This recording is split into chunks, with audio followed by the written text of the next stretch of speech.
Anime is the second greatest medium in the world. The first greatest is comic books. And believe me when I say that there are tons of anime fans on the internet. And it's no surprise that my most popular videos involve female characters being hypnotized. And believe me when I say that there are tons of people on deviantart who like drawing female anime characters after they've been hypnotized. So in this video, I will be giving you my top 10 list of anime hypnosis fans from within the deviantart community. My number 12 selection for this list may have used his real name as his screen name, so I'm not going to say it out of respect for his anonymity, but he has 12K watch.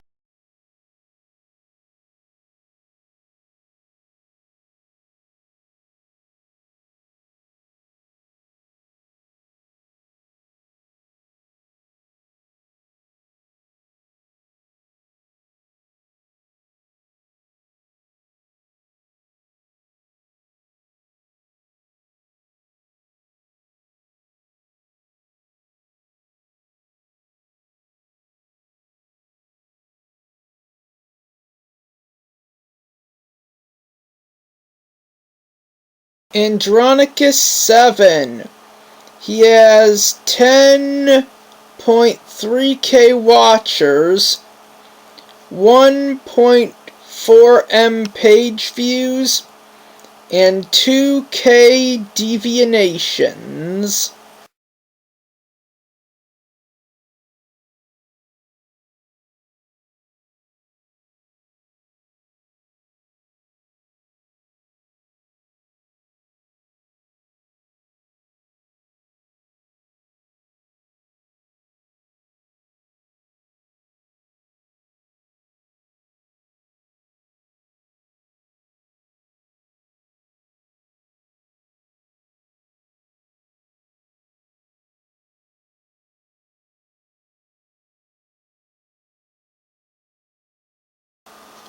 Siegfried 28.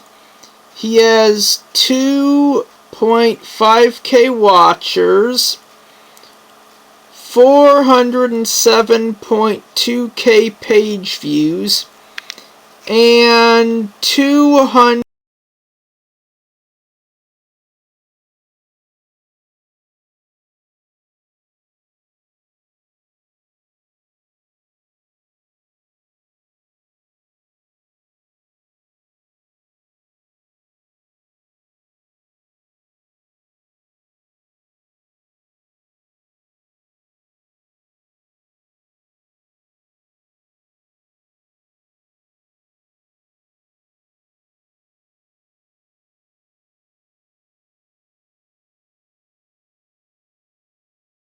Megatron Man. He has 3.1K watchers, 1.2M page views, and 1K deviations.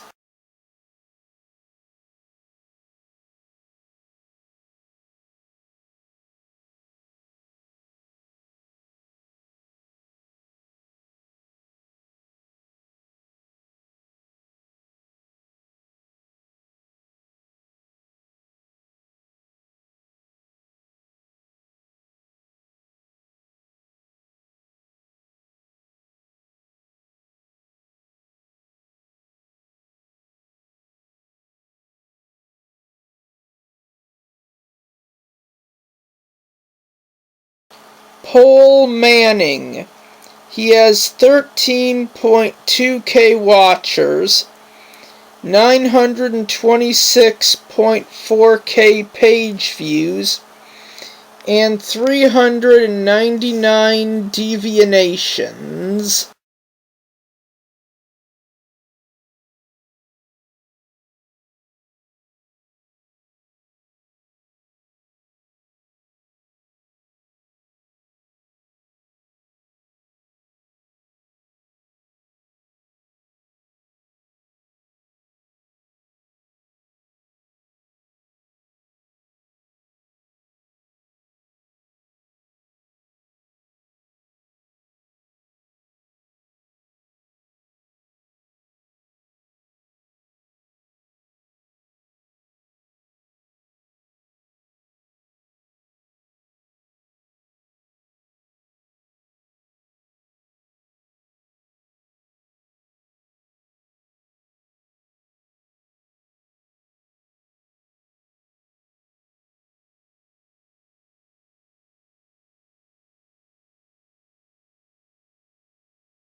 Sias Nomas. He has 3.2K watchers, 232.1K page views, and 396.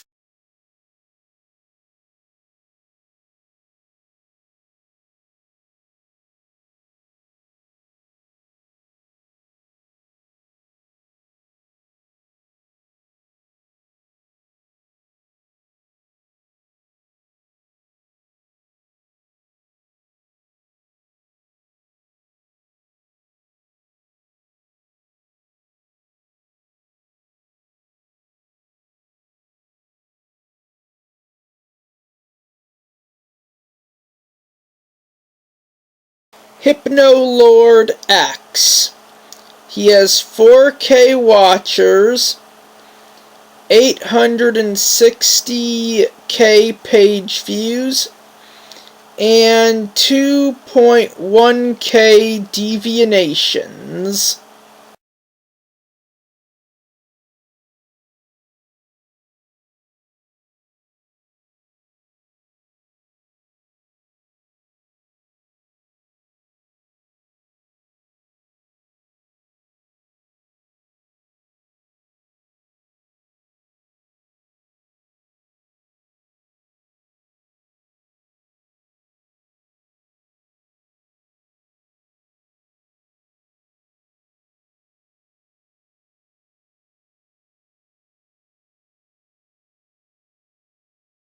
Coming to us from the United Kingdom, it's VGMC. He has 2.2K watchers, 655K page views, and 1.8K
Tangled Penmen. He has 549 watchers, 188.9k page views, and 193 deviations.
Side Chapter 1 Navigator Lost.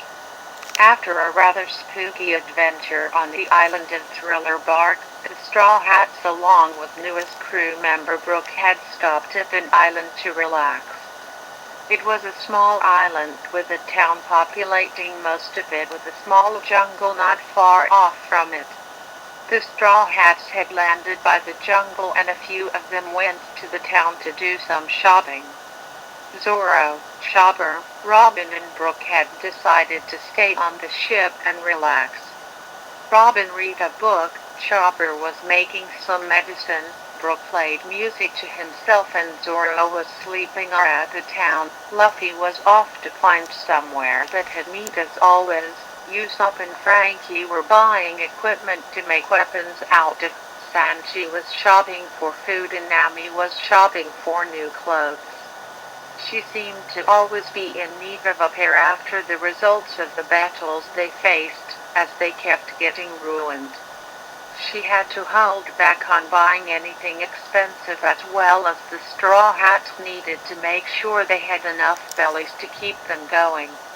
Ugh, none of these is my style so far, she moaned looking at what was now the fourth clothes shop she had been to. The only ones I like are going beyond what I remember to take. I should have just taken the rest of what we had anyway. She left the shop continuing to moan and walked on to find somewhere else. Nami had come across the last clothes shop in town this time hoping to find something. She looked around and at the moment it was leading to the same result as the previous shops. She was so focused on looking at clothes that she bumped into a man next to her. That finally broke her browsing. Oh, I'm sorry about that. I got so lost in what I was doing that I... It's fine, replied the man, happens to all of us. His response was in a very friendly sort of manner. Nami didn't have any sort of response and turned away to continue browsing. Eventually, she finally found something up her alley and headed towards the till to pay. On the back of the till were a selection of clothes that were currently on sale. Ugh, who'd wanna buy that even at that low of a price? She looked at the costume set that was in the style of a jester. It contained a red and orange puffy-sleeved tunic reaching to the upper legs with jingle bells dangling off the pointed flaps. A pair of knee-length boots that pointed at the dips with bells attached to them came along with the set, red and orange-colored arm gloves, a brown-necked choker with a bell attached, and topping it off was a jester's hat in the same red and orange color style with lots more bells attached to the dangling sleeves. Usopp maybe boo would, no. Got your eyes on that outfit there? asked the shop owner. It's great for parties and we really need to sell it. No thanks, replied Nami. It looks great and all, but it's just not something for me. Shame, I thought somebody would finally buy it, but never mind.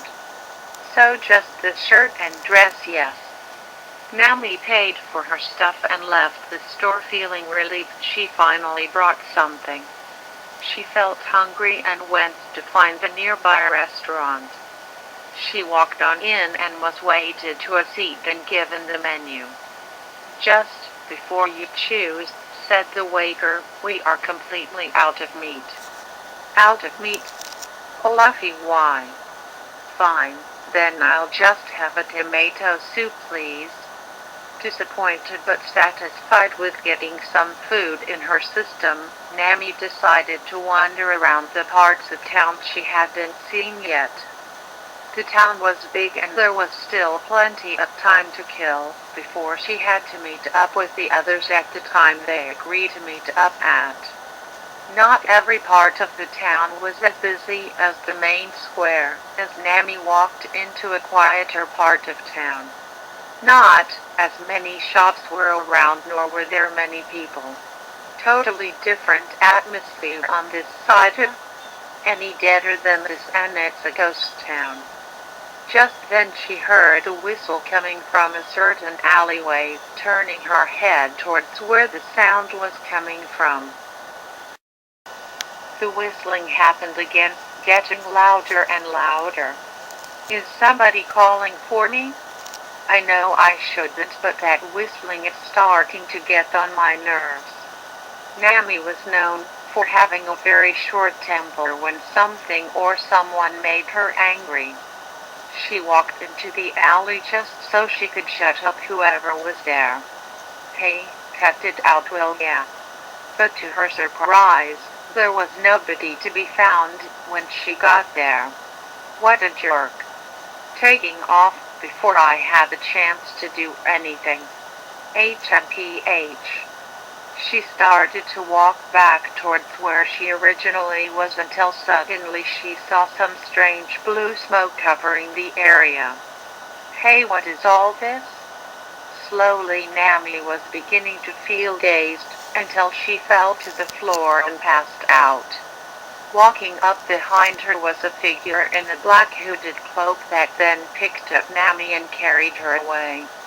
Later on, Nami eventually opened her eyes, still feeling dazed from earlier.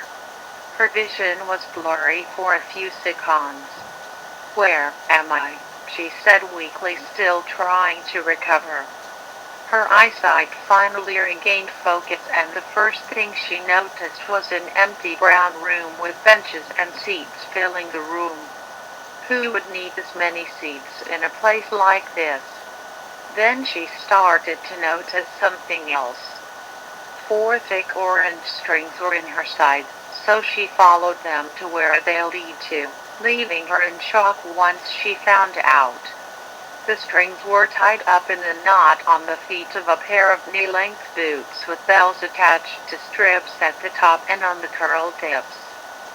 She also noticed her legs were slightly suspended above the floor, one of them being up more than the other. What is this? This looks just like. She then started to notice that all of her clothing was the same, just her costumes that she saw in the clothes shop she went to. She couldn't see it, but she had 2 big red dots painted on her cheeks. She also noticed more strings tied to other areas of her body, from the hands and upper arms, knees, waist, and though she couldn't see them, 4 more strings were stitched into the base of the jester hat. She looked above her to where the strings lead to and noticed a pair of wooden crosses placed in between 2 wooden planks. Nami also noticed a painted background behind her and red curtains from the left and right. She was on a small stage, which she then realized she was within an empty rundown theater. Okay, this is getting really freaky now. Somebody obviously wants to pull some sort of stupid prank on me.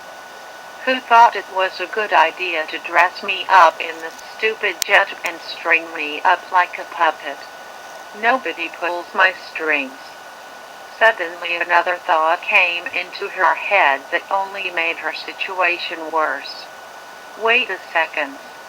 If I'm now wearing these clothes, Nami's face went bright red of embarrassment. That means somebody removed my other clothes to put these on me. Now her face was red with rage. Taking advantage of me like that. That does it. Nami was mad and tried shaking around to make the crosses fall down.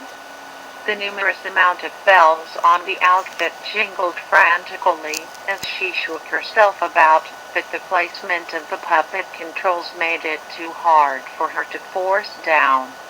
Well, this is just great.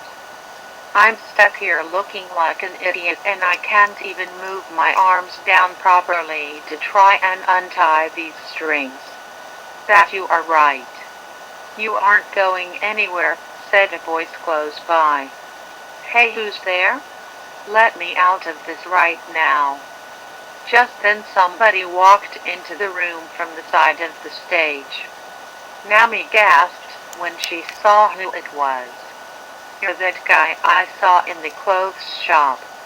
Indeed, it's me. Rick's the name and don't you forget it. Great. So very happy to see you, Mr. Whatever, replied Nami sarcastically. Funny. Now finally I can get back at you for what you did to me, thief. Meanwhile Luffy, Usopp, Frankie and Sanji had all met up at the spot they agreed to meet at. Got anything good? Asked Sanji to Usopp and Frankie. Not all that much really, replied Usopp.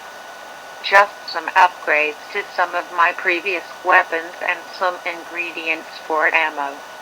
Not much on my side either, said Frankie. Just a whole load of cola really. Well, I went and bought a bunch of meat, fish and veggies to keep us going, said Sanji. But Luffy, you better not eat all of this before the day is over, got it? He got stern with Luffy, who was known for being pretty greedy when it came to food. No, I won't need any today, Sanji, he replied. What? Said everyone else at once in shock. We can actually eat meat for once in our lives. I'm pretty stuffed on meat today. I went to a bunch of restaurants and went crazy on the stuff. Typical of you, Luffy, Sanji sighed. Say, any of you guys seen Nami yet? She still hasn't made it back. Now that you mention it, yeah, where is Nami? Replied Usopp. Think that she's still clothes shopping? Maybe she's gotten carried away again, asked Frankie. Probably it, replied Luffy. People can get so caught up in that stuff. It's so boring, though.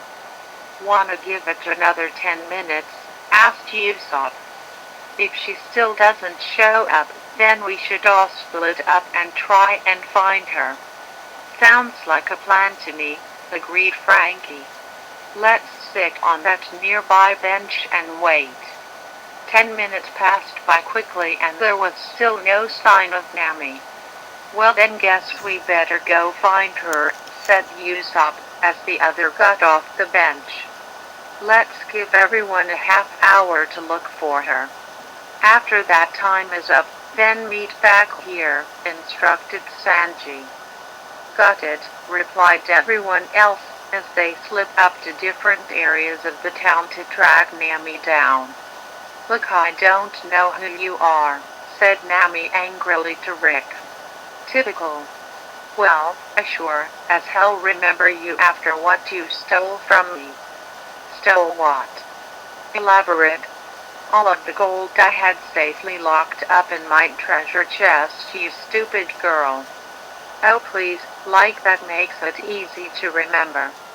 I used to be a thief, but I haven't done it in a long time and it was all for a good reason. stealing from me isn't something you can say was for a good reason. I was broke for far too long. The rather big amount of deals I had to make with some pirates just to get back to a reasonable amount of cash. It was frustrating, damn it. I certainly remember a ginger-haired woman stealing treasure from me, looking towards me like I was some kind of idiot. Tell me, were you a pirate or something? I've never seen you in my life and I only stole from pirates. I used to be. But I gave that life up after it just wasn't working for me. I got lucky with some of the pirates I made deals with, as they knew me from way back, but a lot of the time my life would be at risk. Look, I'm not here to discuss my past, I'm here to get back at and completely humiliate you after what you did to me. Oh, come on, talk about holding onto a grudge. Now get me down from here and just let go of it already. Not a chance, puppet. I'm not done until I humiliate you. Rick walked towards the stage, turning on an old-fashioned music box sitting on the table close by. He wound it up and went up a small flight of stairs leading him above the stage in Nami. He took the puppet controls and started to make Nami dance on the stage along with the music box's chimes. The bells on Nami's costume jingled along with the rhythm of the music box. Hey, stop it, you jerk! Nami yelled as she tried to fight back against the strings. Oh, this is just where the fun begins. Nami was being made to raise her arms and one leg up, swapping to her other leg in a continuous motion. After that, her legs were being manipulated to awkwardly skip around on the spot whilst her hands were made to clap continuously. Nami was so embarrassed that her cheeks went as red as the ones painted on her. Hope you're enjoying this, you freak. 'Cause when it's over I'm gonna kick your ass. His response was now making her bend down and move her arms up and down like a chicken. Yep. You're dead, Buster. He then twisted both the controls, which made Nami spin around. She got tangled up in all the strings and then started to spin in the opposite direction, making the strings freer. He kept doing it over and over again, making her feel dizzy. This is getting ridiculous now, she said dazedly. Had enough yet, thief? What do you think? Well, I haven't. Then Nami's arms were raised forwards and her legs moved forward awkwardly like a robot. Her left arm was then raised upwards and her waist bent sideways so her field of view was on Rick. She poked out her tongue and spat at him, even though he was too high up to feel the impact. Now that wasn't nice. Time to teach you a lesson, thief. Up you go. Nami was being raised up in the air and put back down on the ground, landing on her butt. Oh. Not cool. Oh, you like that? Well, here we go again. He repeated the same action on her several more times. The humiliation just wouldn't stop there, as he now made her pose like a bunny rabbit, bouncing up and down with her hands over her head like rabbit ears. Nami was so exhausted from it all that she couldn't pull back against the strings. Okay, please give it a rest. If you want an apology or something, then fine. I'm sorry I stole the treasure I don't remember stealing from you. Happy? Well, you're actually apologizing for what you did to me? I'm surprised a thief can actually say that. Well, you know what? I forgive you. Nami wasn't convinced by Rick, however, from his tone of voice. Not gonna stop, are you? You're smart. He decided to end his playtime with Nami by making her dance like a ballerina. She was raised upwards slightly so her right leg was on tiptoe and her other leg rose up so it bent from behind her leg. Her arms raised above her head and she stood there for a few seconds like if she was balancing. Then she skipped across the stage, finally ending with her being dropped onto the floor on her butt again. Well, I'd say I'm satisfied. For now at least. Goody Nami was completely wiped out, as she was risen up again, so Rick could put the puppet controls back where they were. She rocked around a little suspended above the ground, just as she was, when she woke up. She exhaustedly dropped her head down, glad that it was all over. Her body ached all over from all of the moving around she was made to do. "You know what?" said Rick, appearing in front of her again. "I never realized I was so good with puppeteering." He smiled to himself. "Yeah, whatever," replied Nami exhaustedly, just wanting to go to sleep. "You're now my little marionette for me to control." A fitting fate for a thief-turned-jester, wouldn't you agree? As Rick spoke, he pinched most of Nami's strings and shook them about, making her arms and legs flap about frantically. She was too exhausted to care at this point, as she knew she couldn't do anything. "Despite how much I want to kick your ass into next week, I'm ashamed to admit that you're actually good. Ever thought of dropping the idea of being an asshole and go into doing puppet shows? You'd be so much better off." "Well, now that you mention it, that's not a bad idea. Except for the part of being what you call an asshole. The feeling of total control over you is one of the most satisfying feelings I've ever felt in my life. Perhaps I should do this to other people who piss me off." He pushed Nami backwards and then let her go, so that she was swinging back and forth around the stage. She was still too tired to care at this point, as she slowed down. "The world thanks you, jerk. Even if you continue to torment me like this, I'll still continue to backlash you till you get so tired of me that you'd want to let me go." Rick suddenly got an idea in his head. "Say now, maybe that devil fruit I've kept all this time would make this even more fun," he said proudly. "Say what?" "I'll be right back for you, Missy. Stay there while I'm gone, okay?" "Oh right, staying there is all you can do.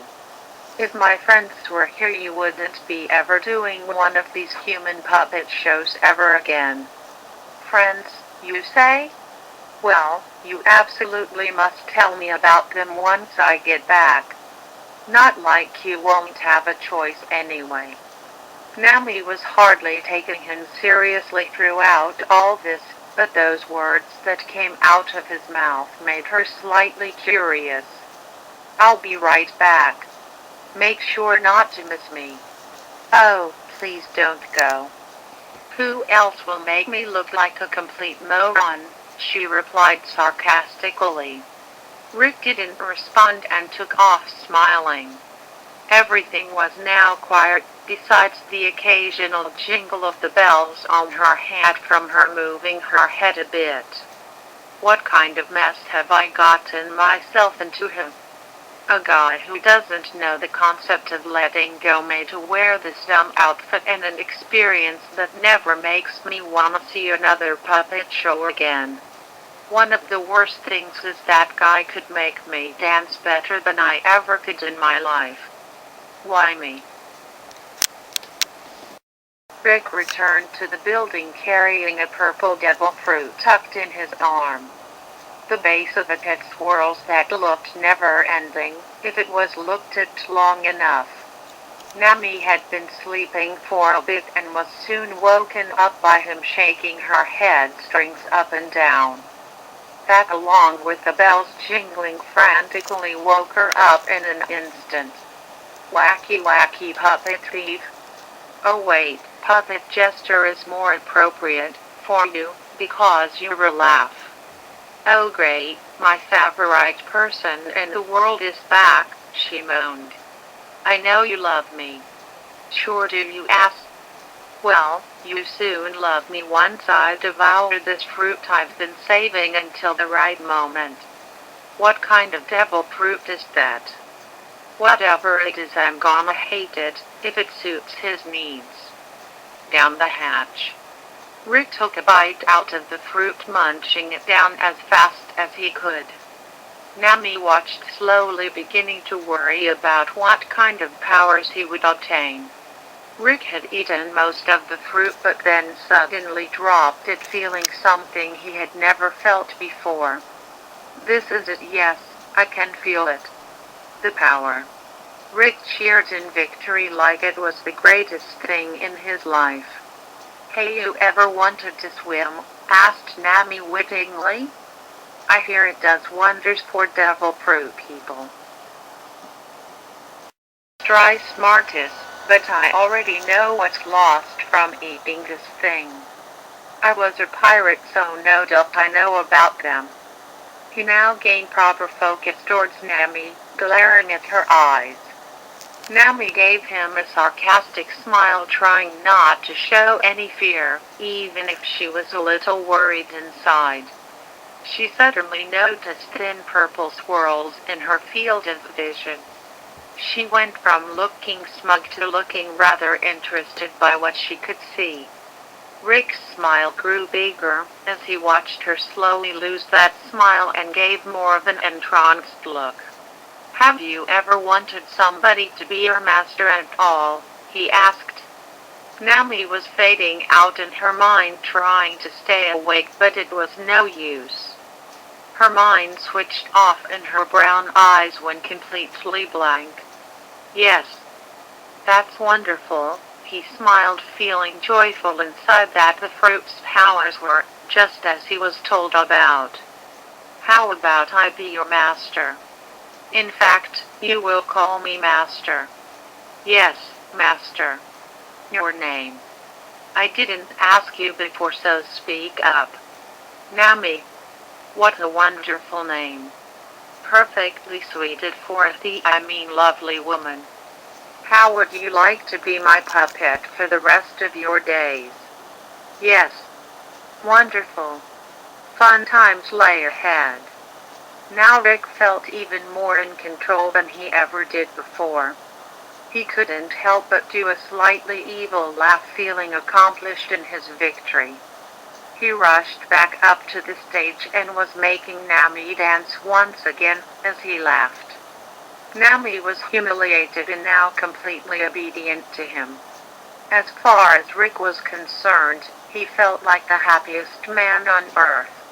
Whether anybody would like it or not.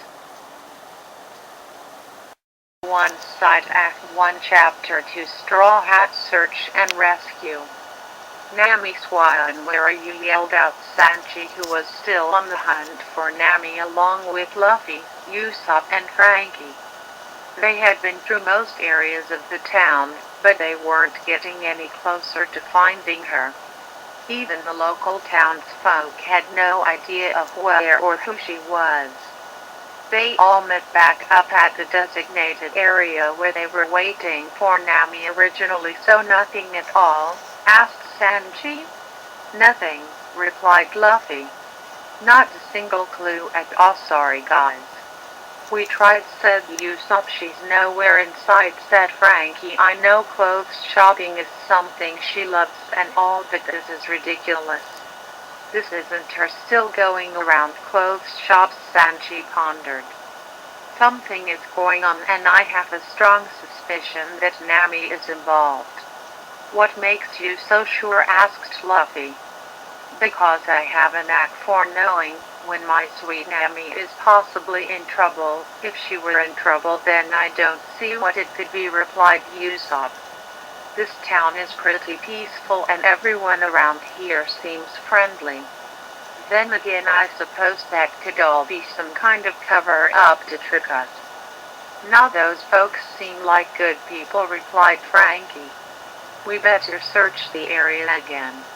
If nothing comes up, then we'll head back to the Thousand Sunny and ask the others if they can help. Sure, said Usopp. Let's have one of us stay here in case she gets back here whilst the others search the town again. I suggest that I stay put. Fine then. Let's split up and begin the search again, replied Luffy. But before the gang set off, they noticed something in the distance. Wait a sec, said Sanji. Are those guys who I think they are?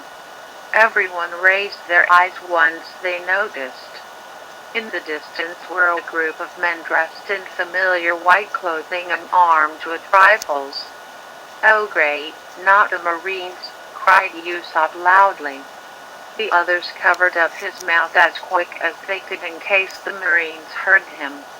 They quickly ran towards a nearby bush and hid in it.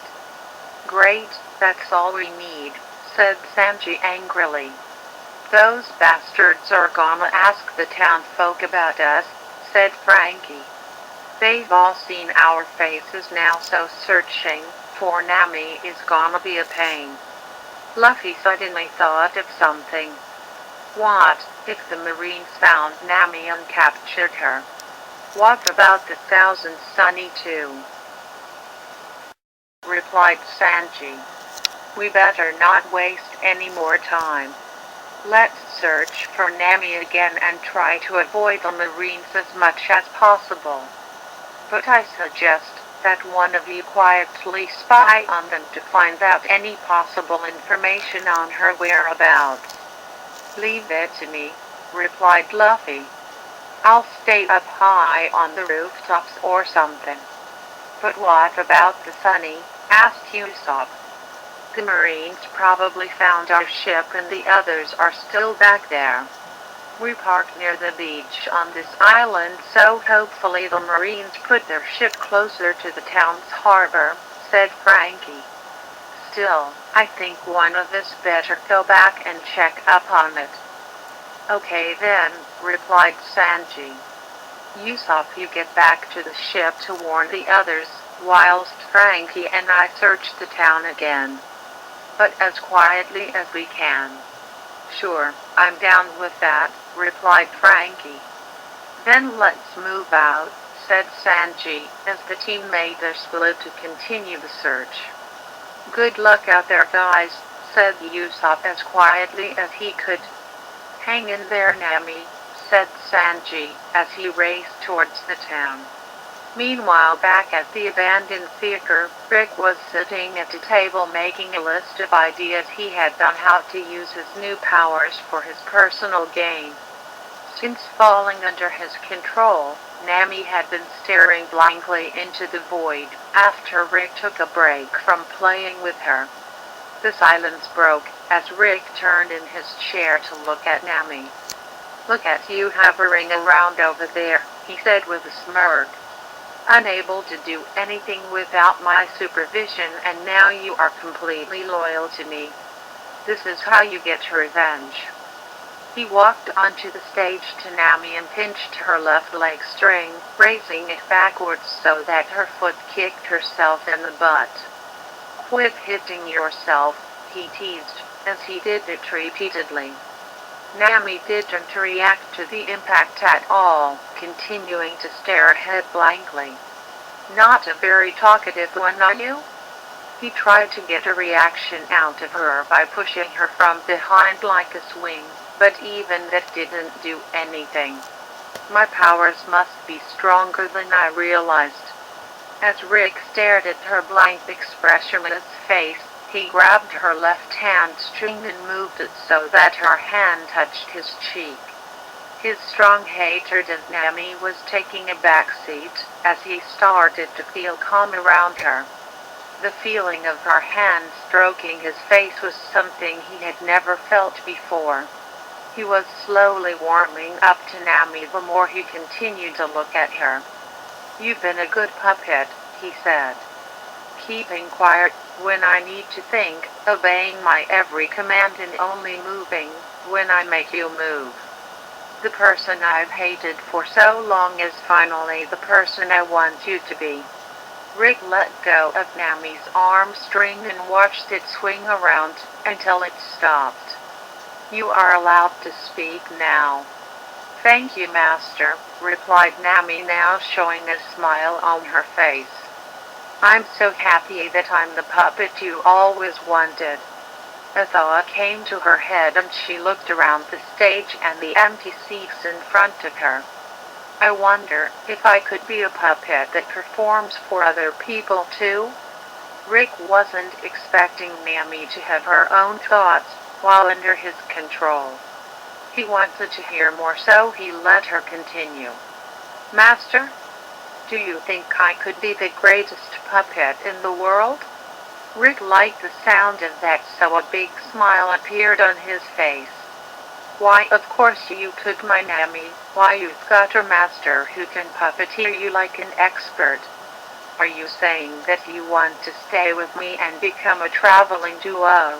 Replied Nami happily. When you made me dance on this stage, I realized that this is my dream.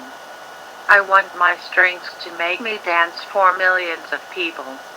I want to sing my heart out about how amazing you are to me as I perform. I want to make people laugh being the jester I now am. My dream is to be the greatest puppet in the world. You made me your puppet for a reason, Master, and I want to obey you till the very end. Rick couldn't believe the words reaching his ears. He walked on the stage and got closer to her.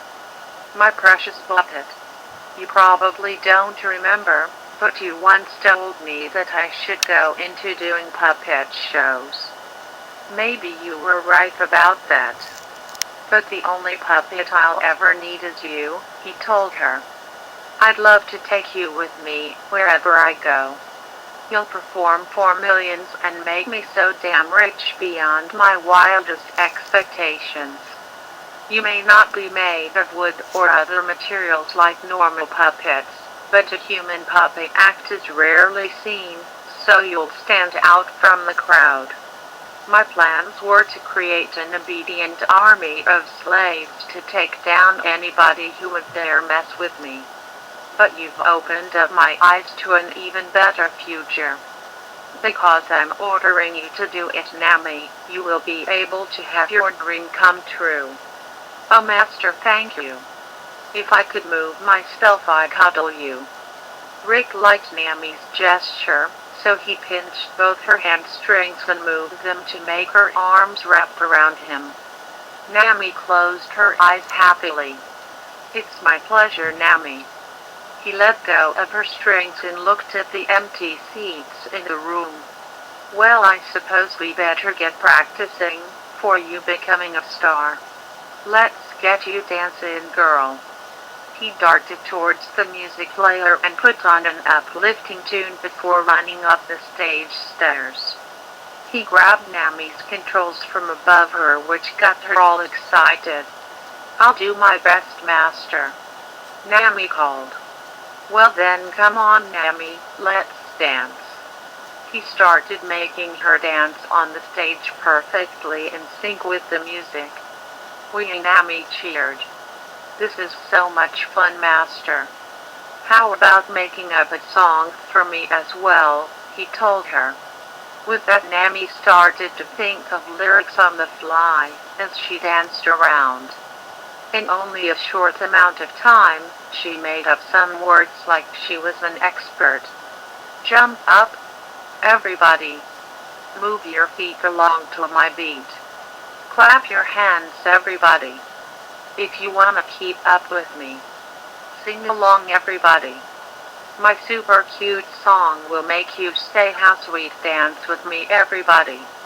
Just like me now, 1, 2, 3, I'm your Nami, Nami's one. I'm gonna dance for you, I'm gonna play with you. I'm your Nami, Nami's one. Get your body moving, cheer with me, wahoo. I'm your Nami, Nami's one. You control me, okay, I'll dance the night away. Nami, your Nami's one. I'm a happy little puppet, wouldn't have it any other way. was really getting into Nami's cheerful song as he tapped his feet along to the rhythm. "You're amazing, Nami. Keep on going, you're doing great," he called down. "Okie dokie, master, try and keep up with me," she replied as she thought of some more lyrics. "Pull my strings, everybody. Keep the song going, move those fingers, watch me go. Ring my bells, everybody, they go ring-a-ding-a-ling, it's catchy. Don't ya know, shake your body, everybody. It's easy peasy, keep that groove. I'm always on the move. Dance with me, everybody, just like me now. 1, 2, 3, I'm your Nami. Nami Swan, I'm gonna dance for you, I'm gonna play with you. I'm your Nami Swan, get your body moving. Cheer with me, wahoo, I'm your Nami Swan, you control me, 'kay? I'll dance the night away, Nami. Your Nami Swan. I'm a happy little puppet, wouldn't have it any other way." As the music came to a close, Rick made Nami take a bow to end the performance. "Bravo, Nami. Bravo," he cheered. "That will be our opening song for our future shows we do for sure." "That was fantastic." Nami was delighted with the compliment. "Master, I sung my heart out for you and to all the future people who come to watch me. Thank you, my dear. I'm so glad I made you into who you are today. This will be the start of something wonderful. With you at my side, I'll become wealthy enough to have a much brighter future. You'll do everything I tell you, won't you?" "For you, Master," Nami replied cheerfully, as Rick made her upper body move upwards and downwards to make her say yes through body language. He came down from the stage, putting Nami's controls back where they were, suspending her above the stage again. Approaching her up front, he once again took Nami's hamstrings to make her cuddle him, which made Nami very happy. "I've never had a true friend up until now," said Rick, thinking about his life. "You've never had a friend, Master?" "No, not one. I was never liked by anybody, even when I was a pirate back in the day. None of my crew liked having me around, and even as a kid I was hated. I've never known why, and it's made me so lonely. But you're here now, Nami. You're the person I feel like I can make friends with." "You're welcome, Master," she replied softly. "Can't these damn Marines just get out of my sight already?" moaned Sanchi, as he continued to stay hidden from them as they patrolled the streets. He hid behind an empty shop building as he listened in on two Marines about to converse. "Any sign of the Straw Hats?" asked the Marine General to one of his officers. "Nothing yet, sir," he replied. "Then keep searching, soldier," he replied. "They can't be too far away from here. Their ship was in plain sight as we arrived here, so hopefully arriving at the harbor has still given us the chance of a surprise attack. So they did see our ship. Damn Marines. But it sounds like Nami hasn't been spotted by these guys, so where the hell is she?" "There's supposed to be an abandoned theater somewhere around here. Maybe the Straw Hats are located around there," said the officer. "Then don't just stand there. Get yourself to that place and check it out," replied the general. "Yes, sir." He took off to find the theater whilst the general headed back into the main part of town. "Why didn't anybody else hear or track down that place earlier?" asked Sanchi to himself. "I'll try and follow that guy quietly just in case Nami is around there." Sanchi stayed as far back from the Marine as he could to follow him, which became quite difficult as the Marine tracked down two other fellow soldiers to follow him in the search. This was infuriating for Sanji, as he had to go even slower. Eventually the three marine soldiers found the place after nearly half an hour of searching. Sanji had hid himself behind a nearby tree, feeling relieved that he found the place. "This old building is quite the distance from town," said one of the Marines. "You think the Straw Hats are here?" "Won't know until we look," replied another. "Or they could have been in town this whole time hiding from us." Just then they heard the faint sound of giggling coming from inside the theater. Sanji couldn't hear it from where he was, but noticed that the Marines looked on high alert. "So there is someone inside here," said an officer. "Maybe there really is a straw hat inside." "One of us?" Sanji thought in surprise. Then what if Nami is? With that, Sanji's patience had gone, as he charged towards the Marines. "Hey, assholes," he cried, as he jumped high into the air and kicked all three of the Marines with a strong single kick. He knocked them all out flawlessly, leaving them passed out on the floor. "That'll keep them off my back." Sanji got closer to the theater doors and listened out for any noise. Like the Marines, he now could hear giggling from a man and from a girl that he instantly knew who it was. "Nami? So she is in there."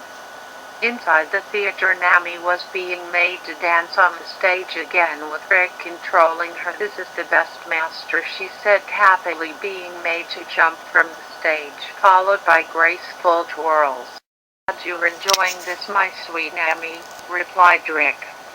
But the fun for him was about to end, as he heard the front door from downstairs crash down with a loud thump.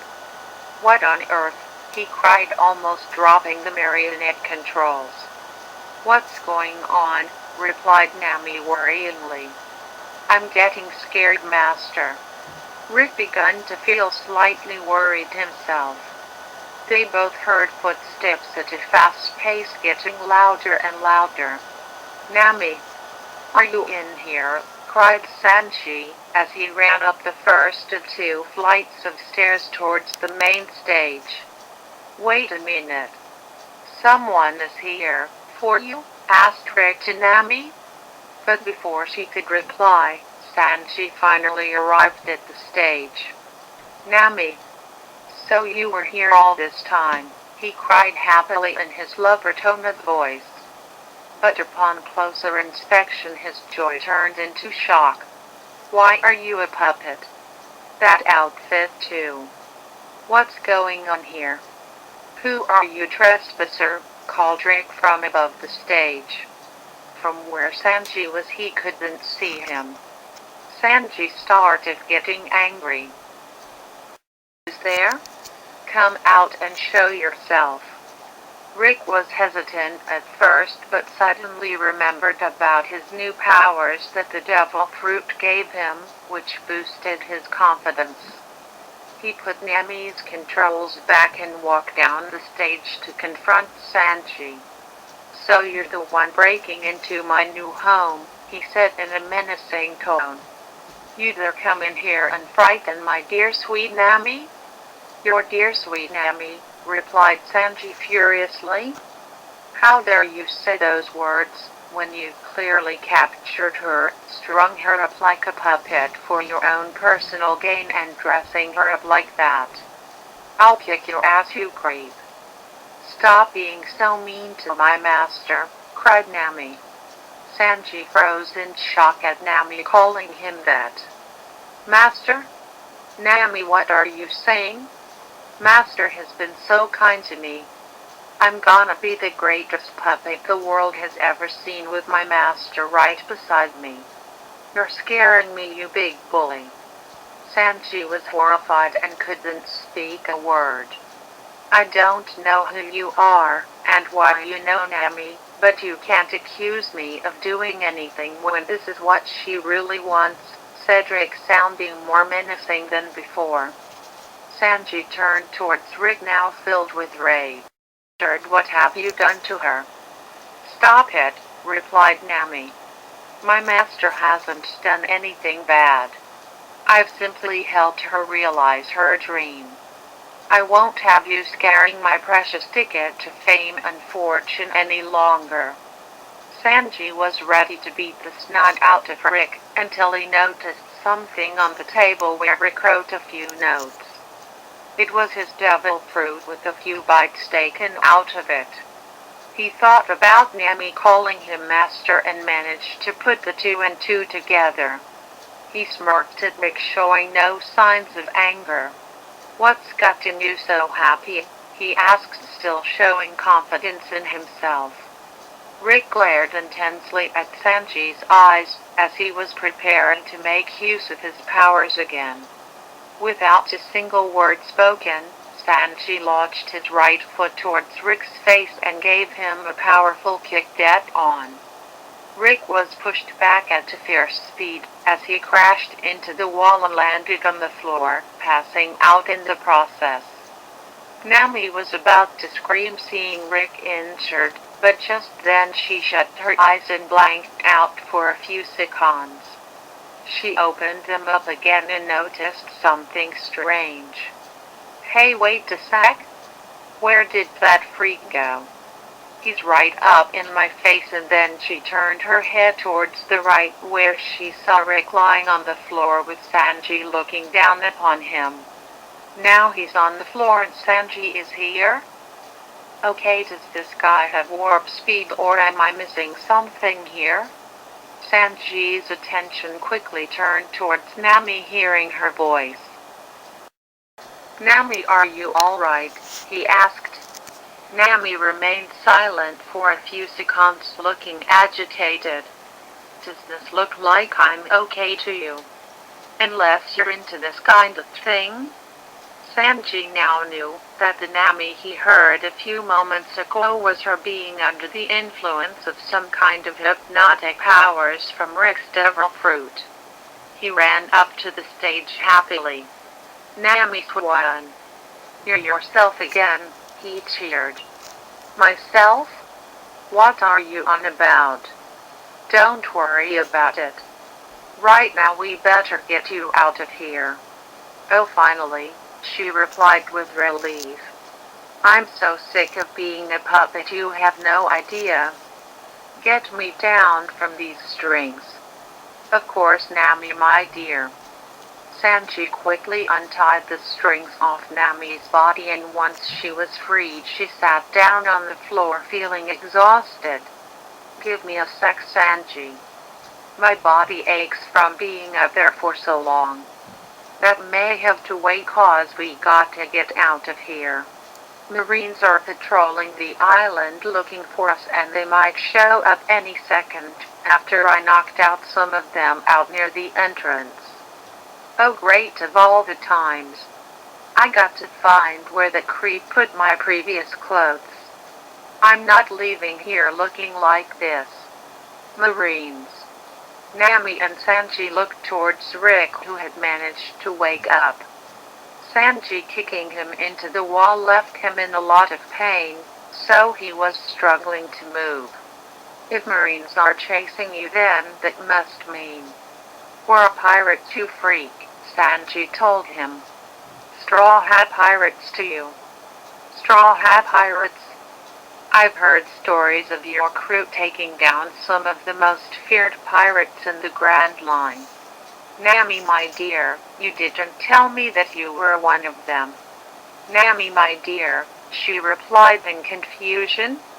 You have the nerve to say that to me after what you did to me? I have no idea how this is all happening in the blink of an eye, but you have no right to ever call me dear.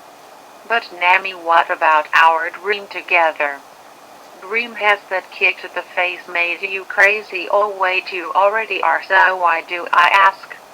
Just then everyone heard somebody shouting from downstairs.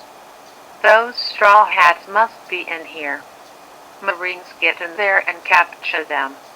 They'll pay for taking our fellow officers down.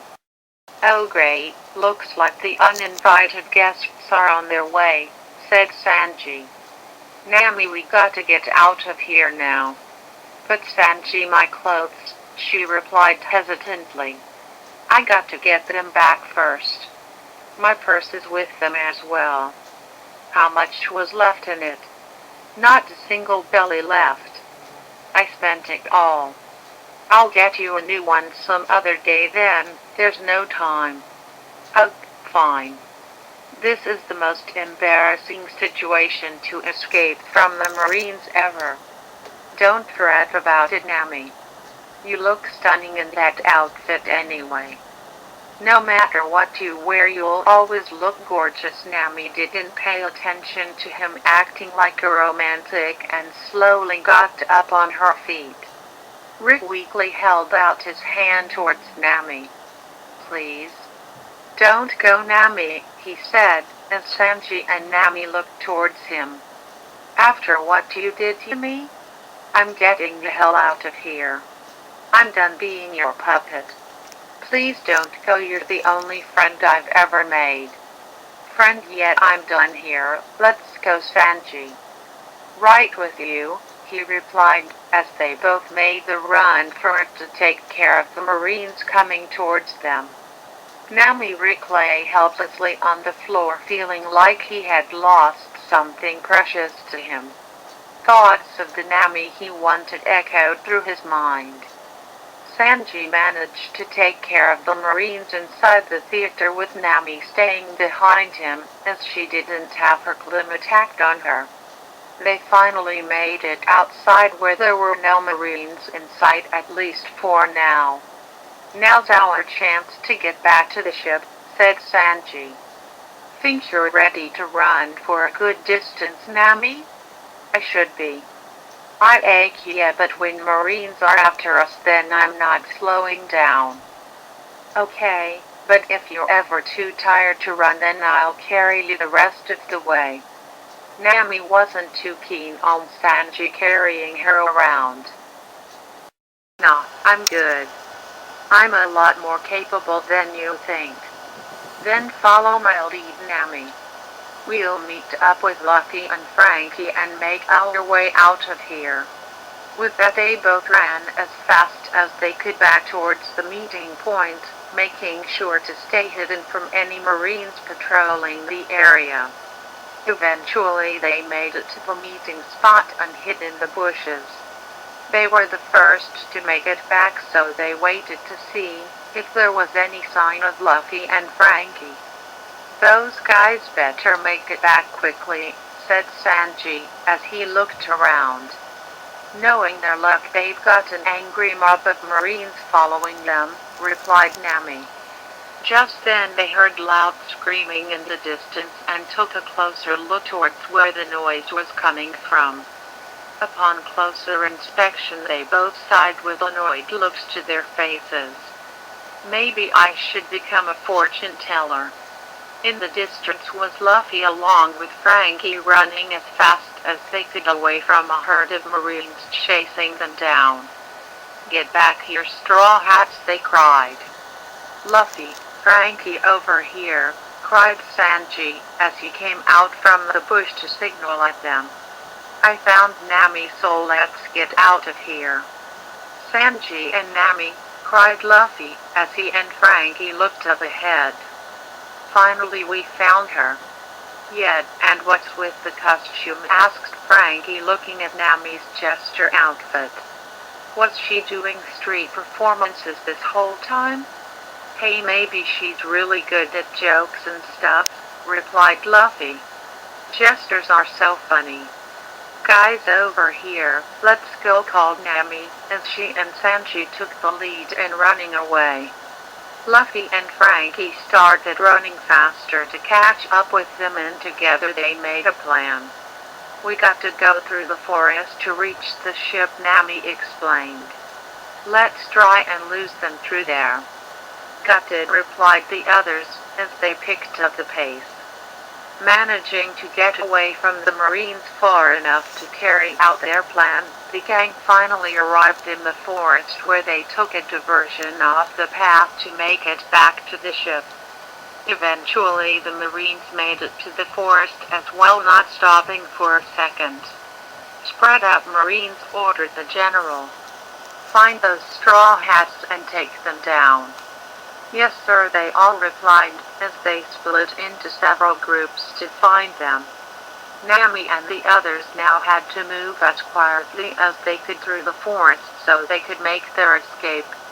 Luffy was close to sneezing a few times, which had the others all covering up his mouth in an instant to keep him quiet. After a difficult trench through the forest, they finally managed to escape the Marines and continued to make it back to the Thousand Sunny. Back on the ship, Usopp and the others, apart from Zoro who was napping, as always were looking out to see if Luffy's side had made it back yet. It's been ages and still nothing, worried Usopp. Hopefully the Marines haven't got to them, replied Chopper, worrying as well. I'm sure they'll be fine, replied Robin confidently. Luffy and Sanji are around, so they probably found Nami by now and are heading back. Your confidence in them is a true sign of friendship, followed Brook. He had only been with the Straw Hats for a short while compared to the others, but Robin's hope was inspiring to him. Just then Chopper's blue nose managed to pick up some sense. Guys, they've made it. I can smell them approaching this way, he cried happily. Nami and the others finally made it back to the ship, still running towards it. Raise the anchors and let's get going right now before the Marines find us, called Nami. The others were about to comment on her attire but left that thought aside as they prepared the ship for departure. Luffy stretched out his arms using his Gum Devil Fruit powers to grab onto the ship and launch himself onto it. He got on and stretched his arms again so the others could get on quicker. Welcome back guys, are you alright? asked Usopp. Questions later, let's move it, ordered Nami, which quickly got him running into the engine room. The Thousand Sunny finally managed to depart the island, and once it was far out at sea, Nami, Luffy, Sanji and Frankie laid down on the grass to rest. I'm glad that's over at last, said Nami, feeling relieved to finally relax after all she went through. After taking a few minutes to chill, Nami explained everything to the rest of the crew about what happened from what she remembered. Glad you're okay now, Nami, said Chopper. We were all so worried about you. Thanks, Chopper, she replied. Being a puppet was the single most embarrassing situation I've ever been in. What a piece of work that jerk was. He'll never harm you again, replied Sanji. After the kick I gave him, he won't be doing what he did to you ever again. Quote. He better not, said Usopp. Hopefully some of the other Marines found him and took him in for questioning. Robin thought more about it and realized something. What if he recovered from his injuries and went out using his powers again in the future on innocent people? She had to keep her theory to herself for now, as Sanji had asked her and the others to not tell Nami about what Rick's devil fruit powers were whilst she was around. After Sanji had seen Nami's mind being controlled by Rick, he didn't want her to ever find out what she had been saying under his influence. The crew suddenly heard yawning coming from the other side of the ship. It was Zoro who had finally woke up from his very long nap, as he walked up to the others. Hey, what time is it? He asked, as he opened his eyes. He noticed Nami's jester outfit, which surprised him a little. What's with the crazy outfit you're wearing, Nami? Has Luffy made the deal with you to be the ship's comedian? Nami was about to lose her temper, as she suddenly remembered that she was still wearing it, but managed to keep her cool as she slowly approached him. "You could say that, Zoro. You know what I find funny?" "Yeah, what?" With that, Nami gave Zoro a hard punch on his head, knocking him down to the ground so she could let out the rage she built up. "Now that's funny," she said, feeling satisfied. Luffy laughed hard, as he was easily amused. "That actually was pretty funny, Nami," he laughed out loudly. Nami wanted to hit him too, but resisted from doing so. She giggled lightly to herself as she left to go to her bedroom, so that she could finally change into something else. For the rest of the day, the Straw Hat crew didn't do much else besides relax after their hectic day and decided to have an earlier night's sleep. Robin was the only one who stayed up, so that she could be on lookout for the night. Nami was having trouble sleeping, as she thought about Rick a lot. His words of him saying that she was his only friend was really bugging her, after he clearly showed hatred towards her. Ugh. Even after it's all over, he's still irritating me, even if he isn't in the same room. Thanks a lot, you bastard. You ruin my day and my sleep. Nami tried as hard as she could to try and forget about him, but it just wasn't working. She was just about to get herself a glass of water, until suddenly she blanked out for a few seconds. When she opened her eyes, fear was all over her face, as she looked around her room. "Master, master, where are you?" she cried. "Restart 'em away." Robin was sitting up in the crow's nest reading her book whilst she was on the lookout.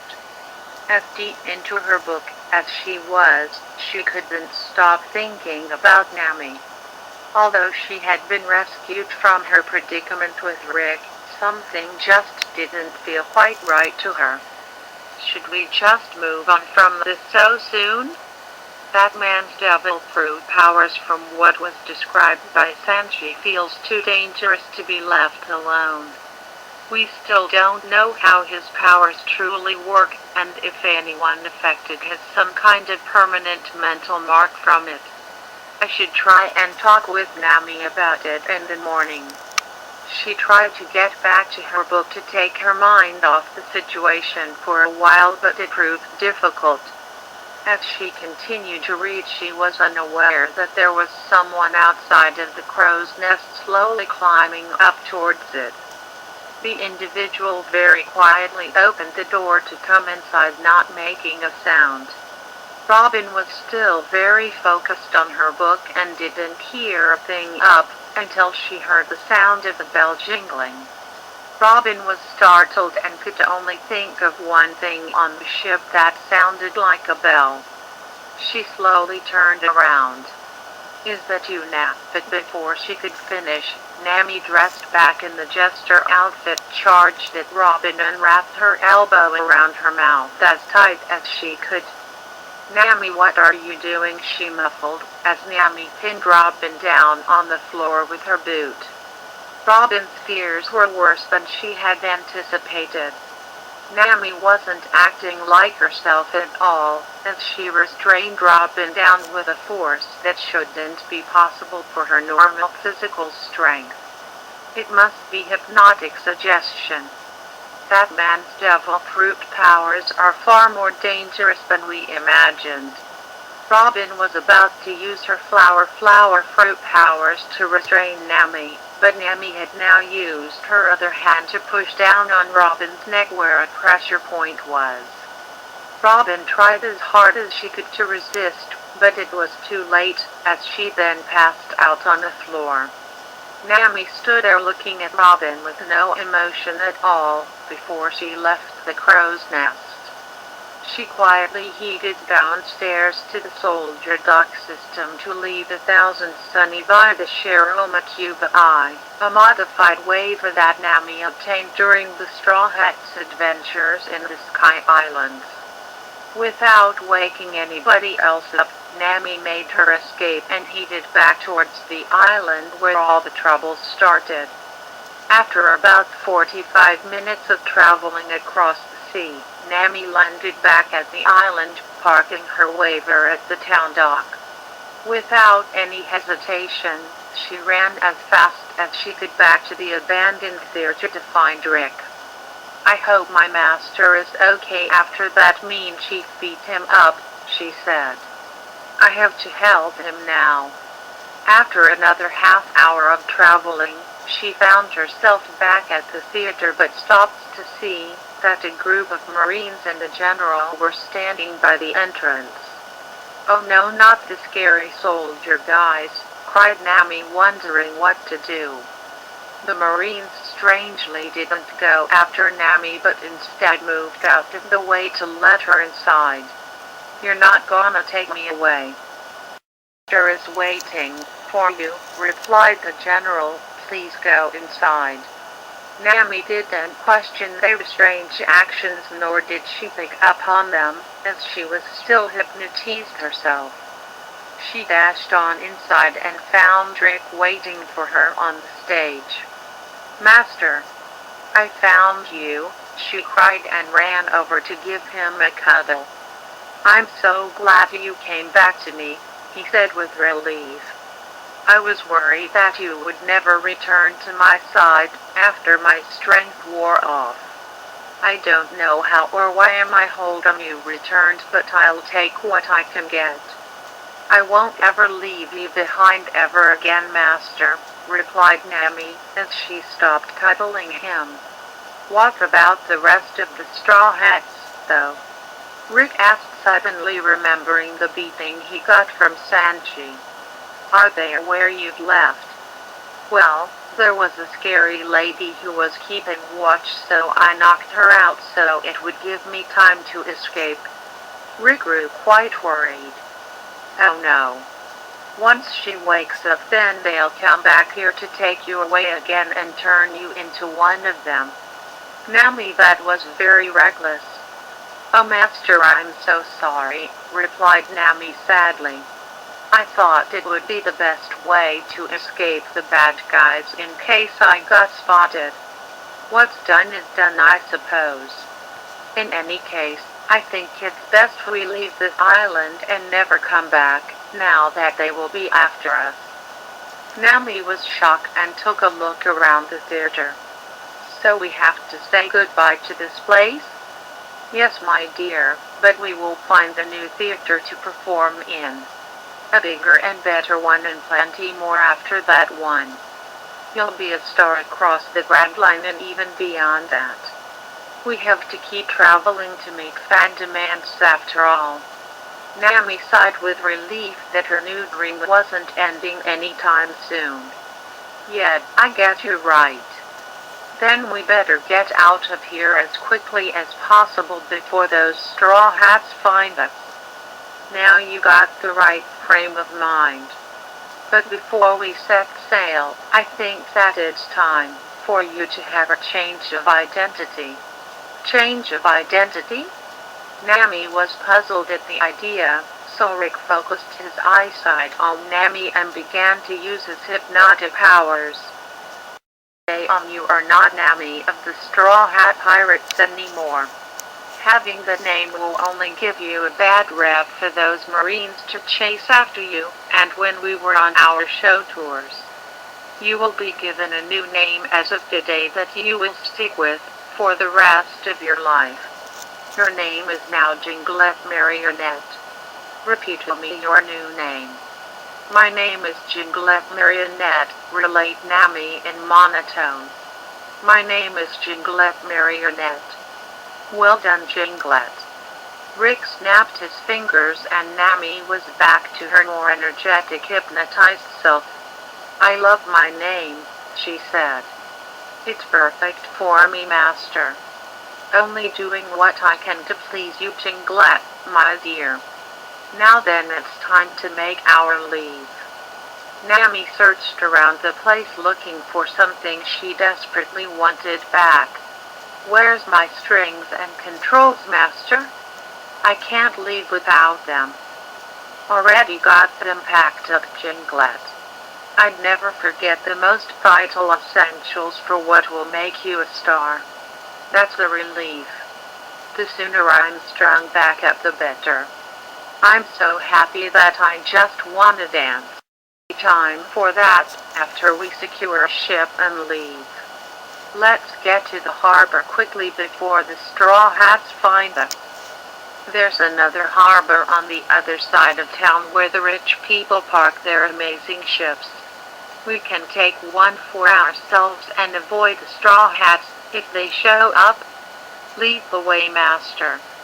Nami let Rick hold her hand as they finally left the theater and ran as fast as they could towards the second harbor. The travel to the harbor took longer than Rick would have liked, as he was often spotted by some townsfolk who were wondering what he and Nami were doing. He hypnotized anyone who got in his way to avoid raising any further suspicions. When they finally arrived at the harbor, they saw a giant ship bigger than what the 1000 Sunny was. The biggest luck was on Rick's side, as the ship had nobody on it. They must be staying in this town for the night, he said. How incredibly convenient. It is, replied Nami happily. Rick's eyes lit up when he had a closer inspection of the vessel. Jinglet. This isn't just a big ship. This ship is a showboat. I remember seeing one of these in my youth. I always wanted to go on one of these but never got the chance. Now we can own our own. That's so amazing, Master, said Nami, getting super excited. With this ship, I can perform whilst we travel the sea. Oh, let's take it now. Not quite yet, said Rick, as he started to think of a plan. Nami's excitement went on pause, as she wondered what he was thinking. If we just take this ship now, then the owners will find out we took it and get any remaining Marines after us. We need to make it so that they say that we can have it. Rick got a devious smirk on his face, knowing what he had to do. I have my new powers now, so this will be a piece of cake. We just have to wait until the owners of the ship return, then I'll do the convincing. If we hide on this ship tonight and surprise them when they are all together in the same place, then they'll have no choice but to let us keep it. Brilliant idea, Master, replied Nami. Let's get inside it and wait. I'm an expert at picking locks, so we can get inside no problem. Oh yes, that would work. This only makes things better. Even though Nami's identity had been mentally changed, she still hadn't forgotten her previous thieving skills from when she knew herself as Nami. Rick suddenly realized the problem about his plan that could ruin their getaway. But if those pesky Straw Hats are here by morning and track us down before the owners get back, then we're in trouble. But couldn't you just use your powers on them, Master? If that chief could take care of me, then I imagine everyone else can stop my powers before I have a chance to use them. I can't risk getting in their way. This plan is the only way to escape without the ship owners chasing after us. It just might be a risk we have to take. Nami sighed, growing worried about how the plan would go in the end. I hope we'll make it out of here, Master. This one obstacle is all that's stopping us. We'll make it, Jinglet, Rick replied as he held her hand. We'll make it. Back at the 1000 Sunny, morning had risen and Robin had finally woke up. She was a little dazed from last night, and it took a few seconds for her to remember what had happened. Nami, I have to warn the others. She ran out of the crow's nest to wake everyone else up. Thankfully the others were already up, gathered at the dock, as she climbed down. "Everyone, we have a big problem." "What's the matter, Robin?" asked Fluffy. "It's Nami. She's gone." Quote. "Gone?" replied everyone else at once. Robin explained the situation to everyone else. "Not again," said Sanji angrily. "How dare that slimy bastard rob her of her free will? We got to get back to that island now and kick his ass for permanent this time. We should have considered that his powers would still be in effect," followed Usopp. "For all we know, he's planning on making a getaway to leave the island as we speak."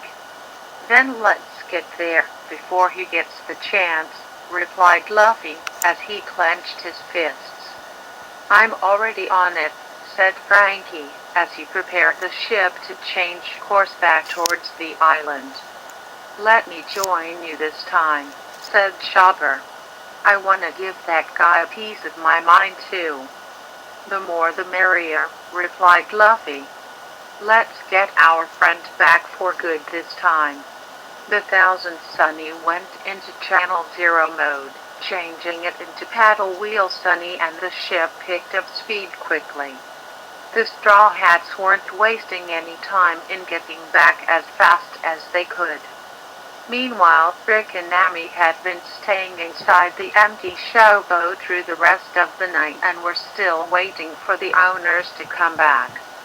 In the time they had to kill, they had been looking around the place, which only got them more excited to take ownership of the vessel. It had a restaurant built inside along the big stage that Nami couldn't take her eyes off.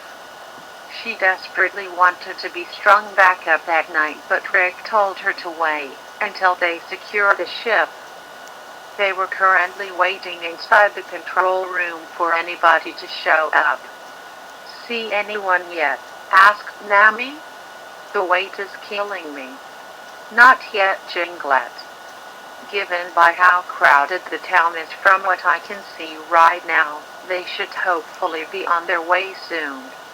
"Oh, hurry up everyone and let us have the ship," Nami moaned.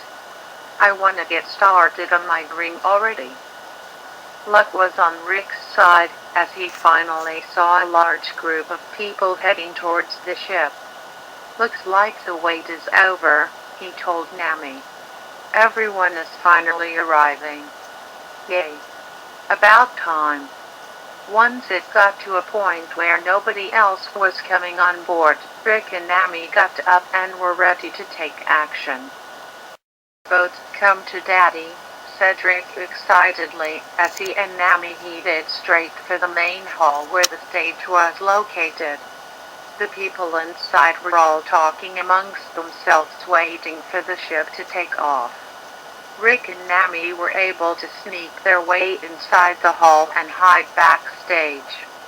Rick had planned to make his move on stage in front of everyone when enough people were inside. Nami hid herself backstage while Rick was behind the giant red curtain waiting for a moment to appear before the people. "The time is almost here, Jinglet," he whispered. "This boat will soon be ours." "I can't wait, Master," she whispered back joyfully. As Rick waited to make his entrance, the voice was heard in the room coming from some speakers. "This is your captain speaking. This ship will now be departing for its next destination. We hope you enjoy the shows coming up later in the main hall and enjoy your travel." "The time is now," said Rick as he pushed open the curtains and appeared in front of everyone on stage.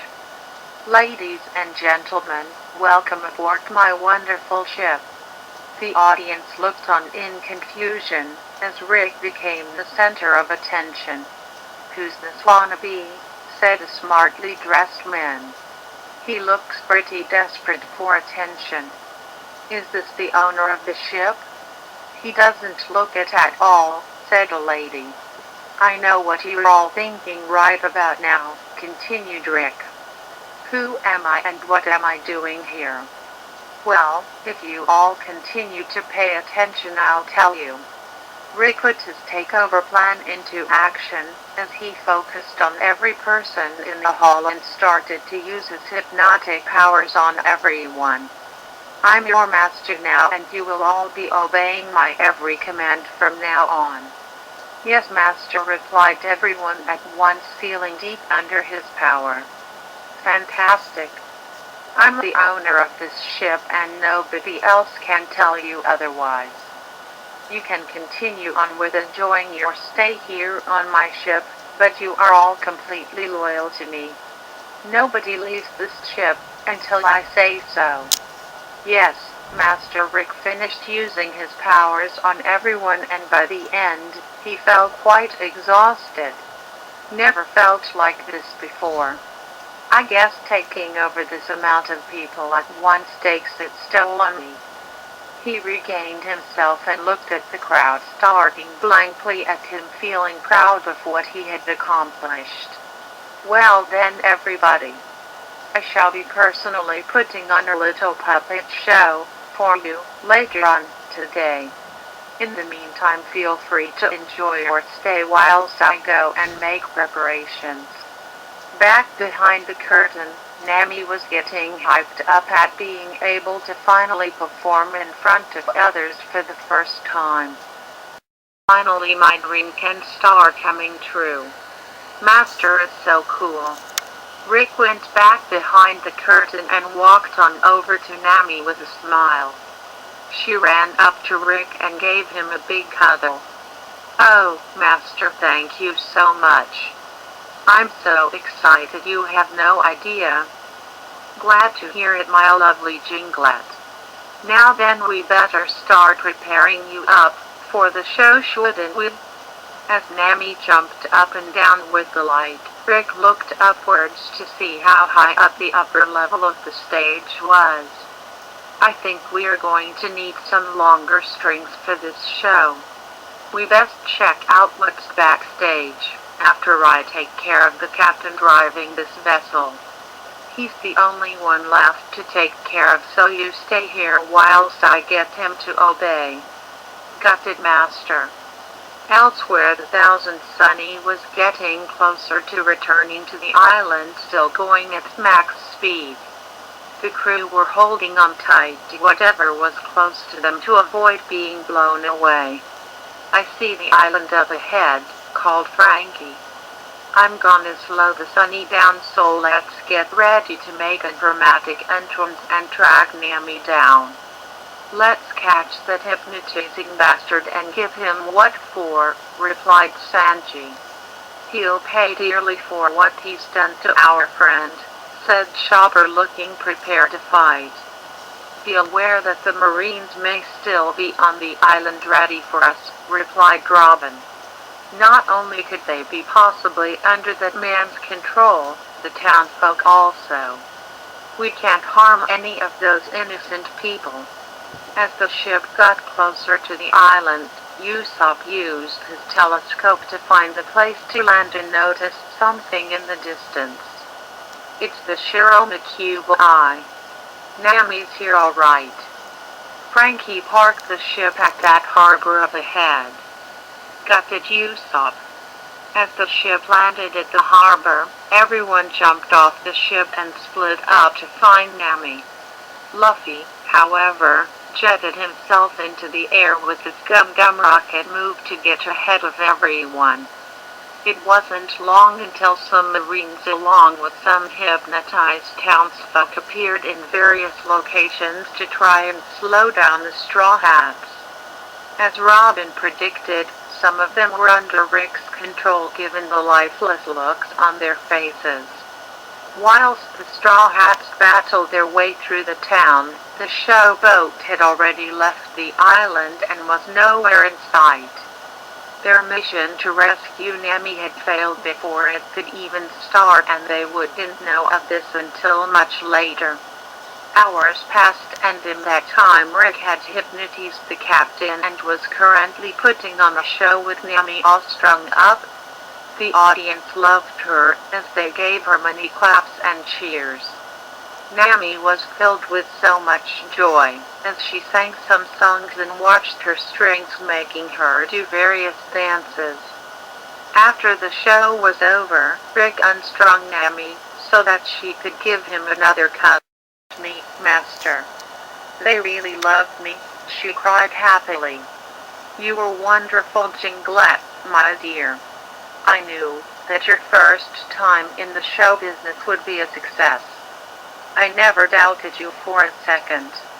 As Rick and Nami went backstage to look around at all the props used for stage shows, Nami noticed something that caught her attention. Look there, Master. I see a whole bunch of puppets hung up on the wall over there. Rick turned to where Nami was pointing to see all the various marionettes, which took him by surprise. Well, I'll be. But none of these ones will ever meet your popularity. These lifeless puppets are old news now. It's all about the human puppet acts now, which you are the origin of. You're right, as always, Master. Nami then got an idea which she wanted to start immediately. Hey, see those hooks that hold up the other puppets? I wanna go up there with them too. You do, replied Rick, feeling surprised. Yes. I'm a puppet just like them, and this is where my new room should be. The other puppets are put here to keep them safe, so I want to be safe here too. Rick thought about it for a moment and decided.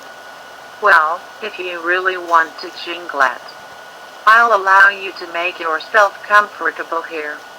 Yippee.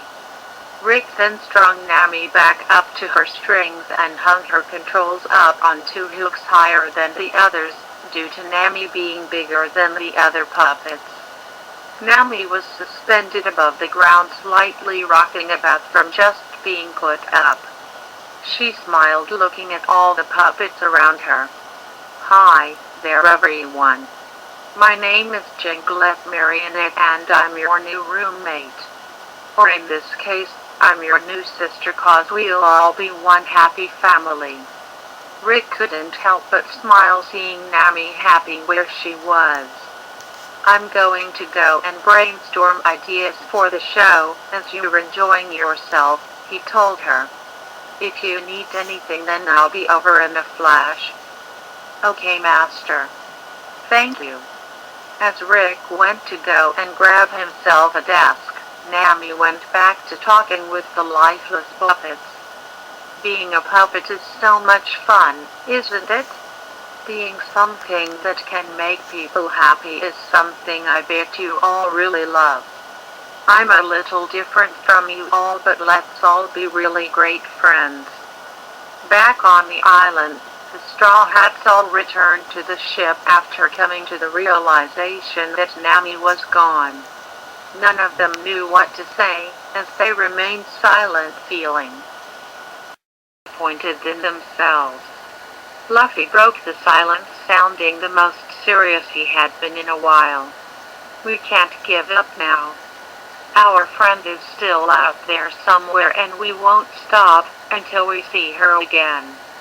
The others remained silent and let Luffy speak, feeling that he was saying exactly what they were all thinking. Even if it takes us days, weeks, months, we will put our journey on hold until she is found.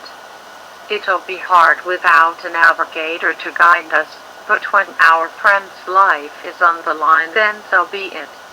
Let's set sail and get her back. Roger, Captain, said everyone else, being in complete agreement. As the Thousand Sunny set sail, everyone looked out towards the sea, thinking of Nami, knowing that they had a long search ahead of them. The search would end up taking a lot longer than expected, as time passed. The Straw Hat would end up arriving on an island sometime later known as Sabeo, the archipelago, where a devastating battle would separate the crew many miles away from each other. Each of them ended up in their own personal struggles, while Snammy would go on to become a star across many islands with Rick's human puppet act. 2 years passed by. The seas of the New World on an evening, when the moon shone brightly, a large spectacular-looking vessel flooded with lights that shone many colors sailed across the ocean. This boat was known as the Jolly Jingle, the most popular showboat for 2 years running. On board the massive showboat was many people conversing with each other, sitting down to eat dinner or gazing out at the sea. Couples, families with children and many other types of people were all having a great time and eagerly waiting for a show to begin in the main hall. Scattered around the walls were eye-catching posters of the main show that had been selling out tickets for a very long time now. The Jinglette Marionette Show, starring the iconic Jinglette Marionette herself, was the most popular puppet show around.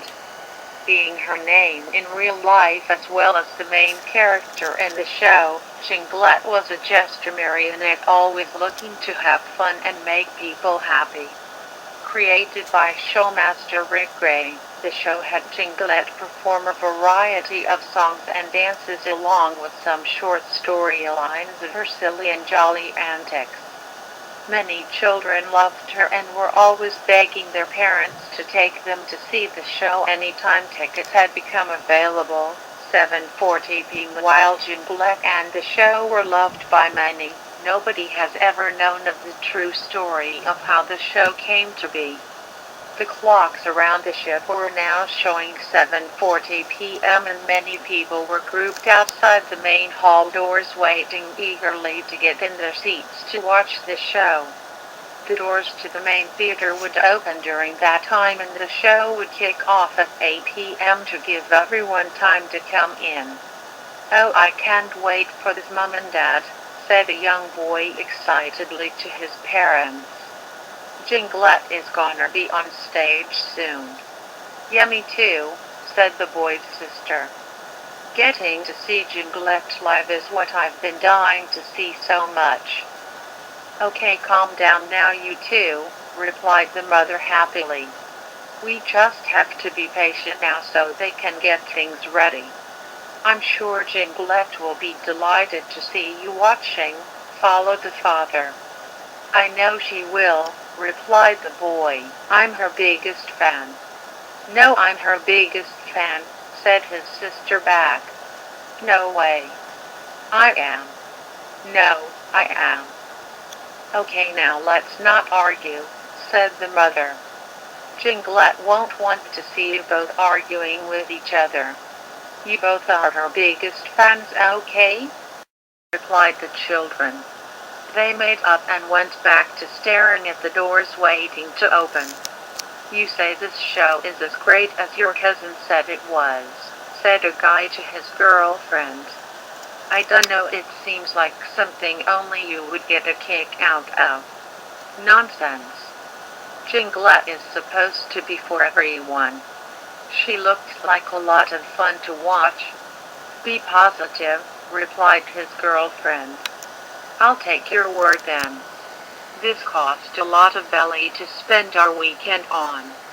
Audiences from all over the ship had their own expectations and excitements for the show about to start. Soon the security guard finally opened the doors from inside the theater. "Thank you all for waiting so patiently. Please take your seats and the puppet show extravaganza will be starting soon." The crowd dashed inside, all looking for the beat seats in the house that weren't already booked.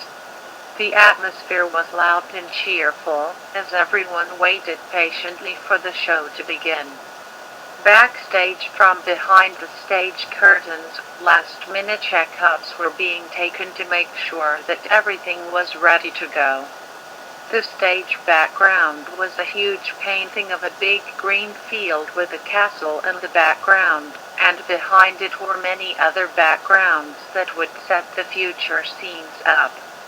A sizable work crew were looking at their finished preparations, and a man dressed up in fine clothing was inspecting the finished work. That man was Rick Gray. "It looks great, guys. We're now ready to begin," he said, making sure he wasn't loud enough for the audience to hear from behind the curtains. "Thanks, boss," said one of the puppeteers from up above.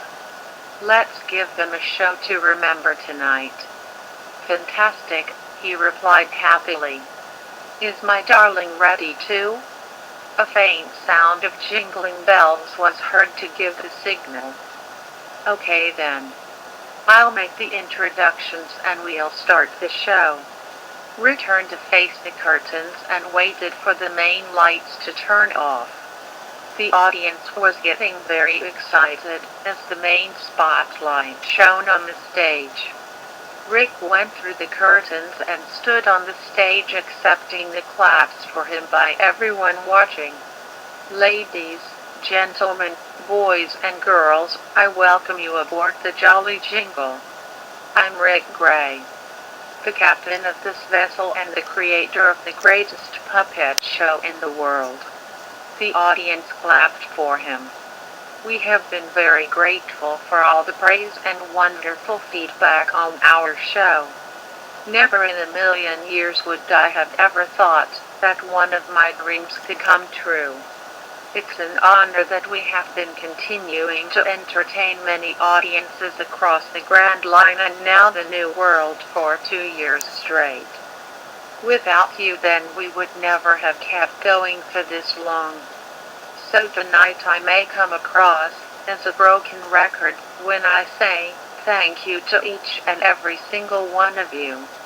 Because of you, Jinglette is a very lucky and happy person." The audience clapped once again and cheered loudly. Rick smiled at everyone, feeling proud of how much his life had turned around since getting his show made. "But enough about me now. I know you have all come here to see the main star. So how about we get things started?" Everyone clapped and cheered loudly once again. "Then sit back, relax and enjoy the one, the only, Jinglette marionette." Rick left the stage as the applause got louder. "And the fields are peaceful," said the voice-over for the lady puppet. "It's almost too peaceful actually. Usually, that cheeky Jinglette is lurking around somewhere, always getting up to mischief. I wonder if she is around at all today?" Just then Jinglette started speaking in a non-threatening, spooky voice to trick the lady. "Woo-woo. I'm the spirit of the great money tree. I will make you rich beyond your wildest dreams." "What the?" The tree spoke. The puppet jumped and took a few steps back. "That is correct. Just say the word and I'll make you filthy rich." The puppet then was positioned to look at the audience. "That's incredible. Did you boys and girls know about this tree?" The audience all replied yes back to it. "Well, I'll be. In that case, go ahead. Please make me rich, O great tree of wealth. Then your wish shall be granted. You shall get 1,000 berries." 1,000? Oh, me good, but what rained down from the stage wasn't any money at all. It was a storm of berry fruits instead, which hit the puppet continually. The audience laughed and Jinglette jumped up high from behind the tree and landed on her feet. "God yeah. Maybe fruits and money shouldn't sound the same, ha. I got her really good, didn't I, boys and girls?" "Yes, you sure did," replied the audience, still trying not to laugh. "Oh, that troublesome Jinglette has tricked me again," said the voice of the puppet in a cheerful tone. "I should have thought that the sound of jingling came from your bells. You cheeky trickster, you." The show carried on with various acts and musical numbers for a good hour. A very satisfied audience were talking about the show well after the doors closed in the theater. Backstage, Rick came on down to speak with Jinglette once the staff had hung up her puppet controls with her still strung up. The controls were hung on a pulley system, so that whoever pulled rope attached would raise Jinglette upwards so she would be at level with the other puppets hung up. Even when not on the show, she always remained motionless when nobody was pulling her strings. She was currently positioned to be standing up. Another fine job well done, my dear. You captivated that audience until the very end, and I'm once again proud of you. Thank you, Master, she replied cheerfully. I'll always do my best for you. Act a girl, you can have a hug for a job well done. He pinched the strings connected to her wrists and pulled them towards him to make Jinglette hug him. Now then, it's time you got some sleep. We have a busy day coming up when we arrive at Rosa in a few days. Oh yes, that's right. I remember you saying that we were going there. Are we gonna have people from Rosa watch the show? Indeed, my bundle of joy. You'll get to spend the first day being able to walk around the town with one of the still walkers who will help you move around. You can say hello to everyone and pass out flyers to come and watch the show the next day. That sounds like a lot of fun, Master. It's been so long since I've got to go outside and see people outside of the show. After all your success, you deserve a reward, my dear. Neither of us has been to Rosa before, so play nice with the people, because we need an audience. Yes, Sir Master. I'd salute, if I could. Rick chuckled and took her left hand string and raised it towards her head to salute him. Thank you, sir. All right then. Up you go now and get some sleep. He pulled on the pulley system's rope, which raised Jinglette upwards so she was suspended up above Rick along with the other marionettes. Good night, Master. You sleep well too. Good night, my wonderful Jinglette. As he left the stockroom and headed for his bedroom located at the highest part of the ship, Jinglette closed her eyes without hesitation.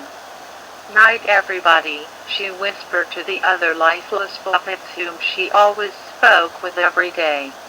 Once in his room, Rick got out a pen and paper to start jotting down more ideas he could add to the show. He started talking to himself, which he did a lot when by himself. Hard to believe it's been 2 years since that day I took you in, Nami. He started to think back about the day that changed his life. The day I freed you from the life of a pirate and put into stardom as a now famous human marionette who everyone loves. This life has been much better for you, and I finally have someone that I can call a dear friend. I may have had to manipulate your mind with my powers to get this far, but I'm much better off this way than how I used to get on with life. He looked at the poster for the Jinglette show with Nami on the front. Someone I used to despise is now someone I can order about with no backlash. It's so great to be me anyway. I better get started on some new acts for the show. We need to change things up a bit to keep audiences from getting bored. He spent most of the night writing until he couldn't stay awake anymore. A few days later, the jolly Jingle finally arrived at Rosa. Nami woke up with the same smile as always, waiting for Rick to come in and put her on the ground. Good morning, friends, she said to the puppets. Rise and shine, everybody. However, she noticed that something about her surroundings that felt different. Your Majesty and Highness? Where are you? She was referring to two marionettes that were king and queen of the castle used in the show. They weren't hanging up on their usual spots, which had never happened before. Where are you two? Have you gone on stage without me? She looked down on the floor and in shock saw where the puppets were. They both lay on the floor all broken from head to legs. Oh my gosh, the king and queen broke. Master! Master, come quickly, she yelled desperately, waiting for Rick to arrive. In no time flat, Rick rushed into the stock room. What is it, Jinglet? What's wrong? Look on the floor. The king and queen fell down and broke. What? He examined the damage and looked up to notice that the hooks where they hung on had broken off, resulting in the puppets breaking from the impact of the fall. This is a disaster. We needed them for tomorrow night's show. This is just great. What do we do now? Nami asked worryingly.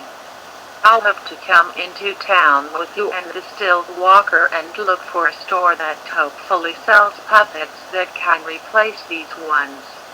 I guess it was a matter of time until something like this would happen. These two were getting worn out and they're ancient. I got them second-hand 2 years ago, so I should avoid it in the future. I come, Master. I want to help out too. No, don't worry about that. You have a job to do, so stay focused on that and leave the replacements to me, understand? The command given to Nami instantly changed her worried state of mind to a jolly one, like a trigger in her brain. Okie dokie, Master. I'll stick to what you want me to do. Rick used the pulley system to bring Jinglet down and put her on her feet so the Distilled Walker could come in and take her out. Like all the staff Rick had on board his stolen ship, the Distilled Walker didn't join the crew by his own free will. He, along with everyone else, was hypnotized by Rick's devil fruit powers so that they would work for him for as long as he needed them. When the Distilled Walker came in, he took Nami's puppet controls in hand and started making her walk out of the ship to head towards the town. He was a strong man, so he was able to freely manipulate Nami like a marionette despite her being a human being. Here we go, Mr. Stilled Man, she cheered, as the pair walked on with Rick by their side.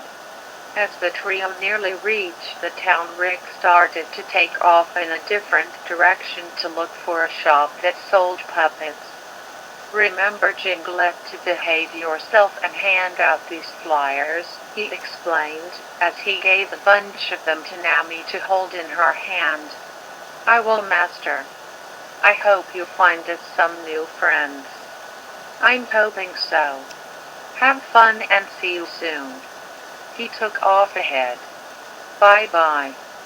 Nami called, wanting to wave at him. The pair finally made it into town and the citizens fixed their attention towards her. Hey, check it out, said a woman speaking to her friend. It's one of those human marionette acts. Pretty cool. Yeah, replied her friend. Let's go and say hello.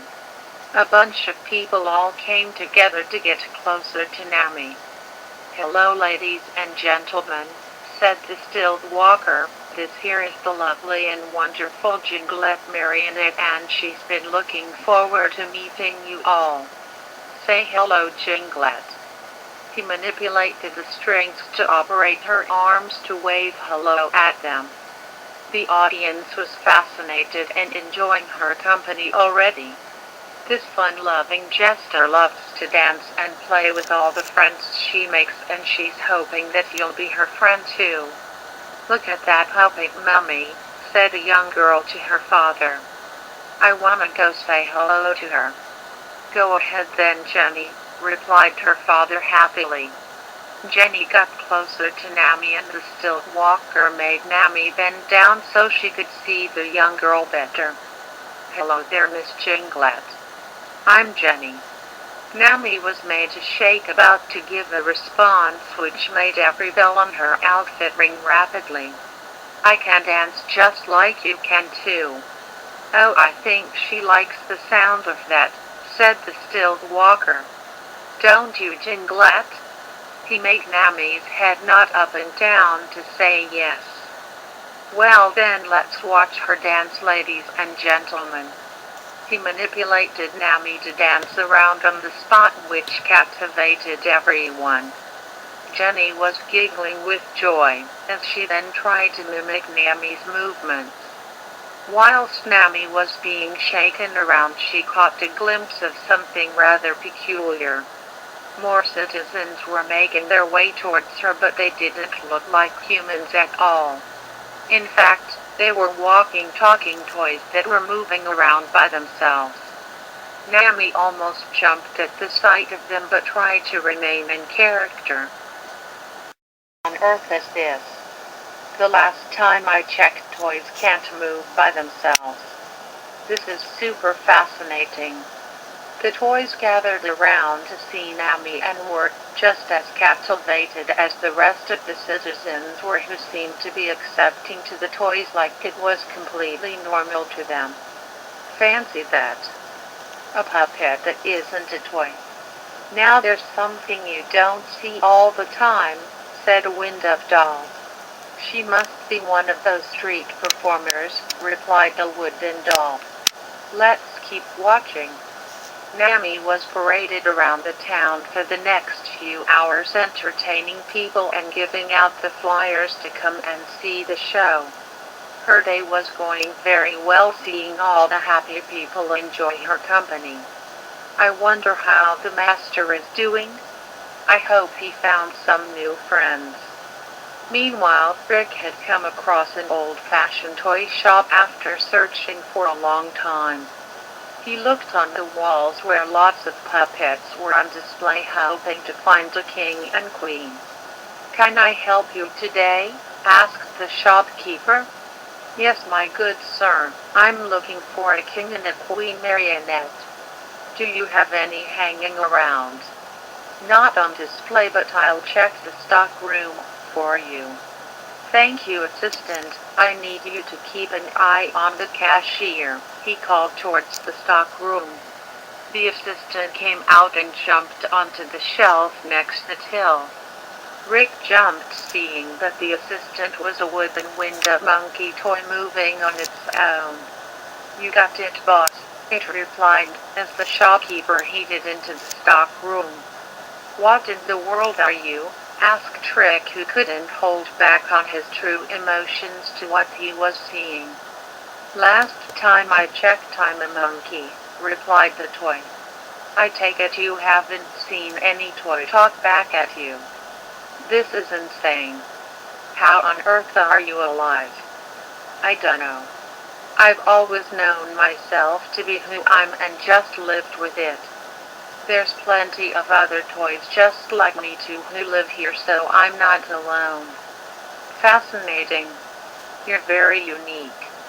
Just then the shop bell rang and Rick looked back to notice a customer walk in. It was a young girl wearing a red teddy bear coat and a white dress with blue polka dots. She was eating some fruit as she took a close look at Rick. Oh, hello there, master. What can I do for you today? Asked the monkey toy. Master? As Rick was in his thoughts, the girl continued to look at him and finally spoke. I've heard about you, Mr. Showman. Not to mention your Jinglet puppet too. How did you hear about us then?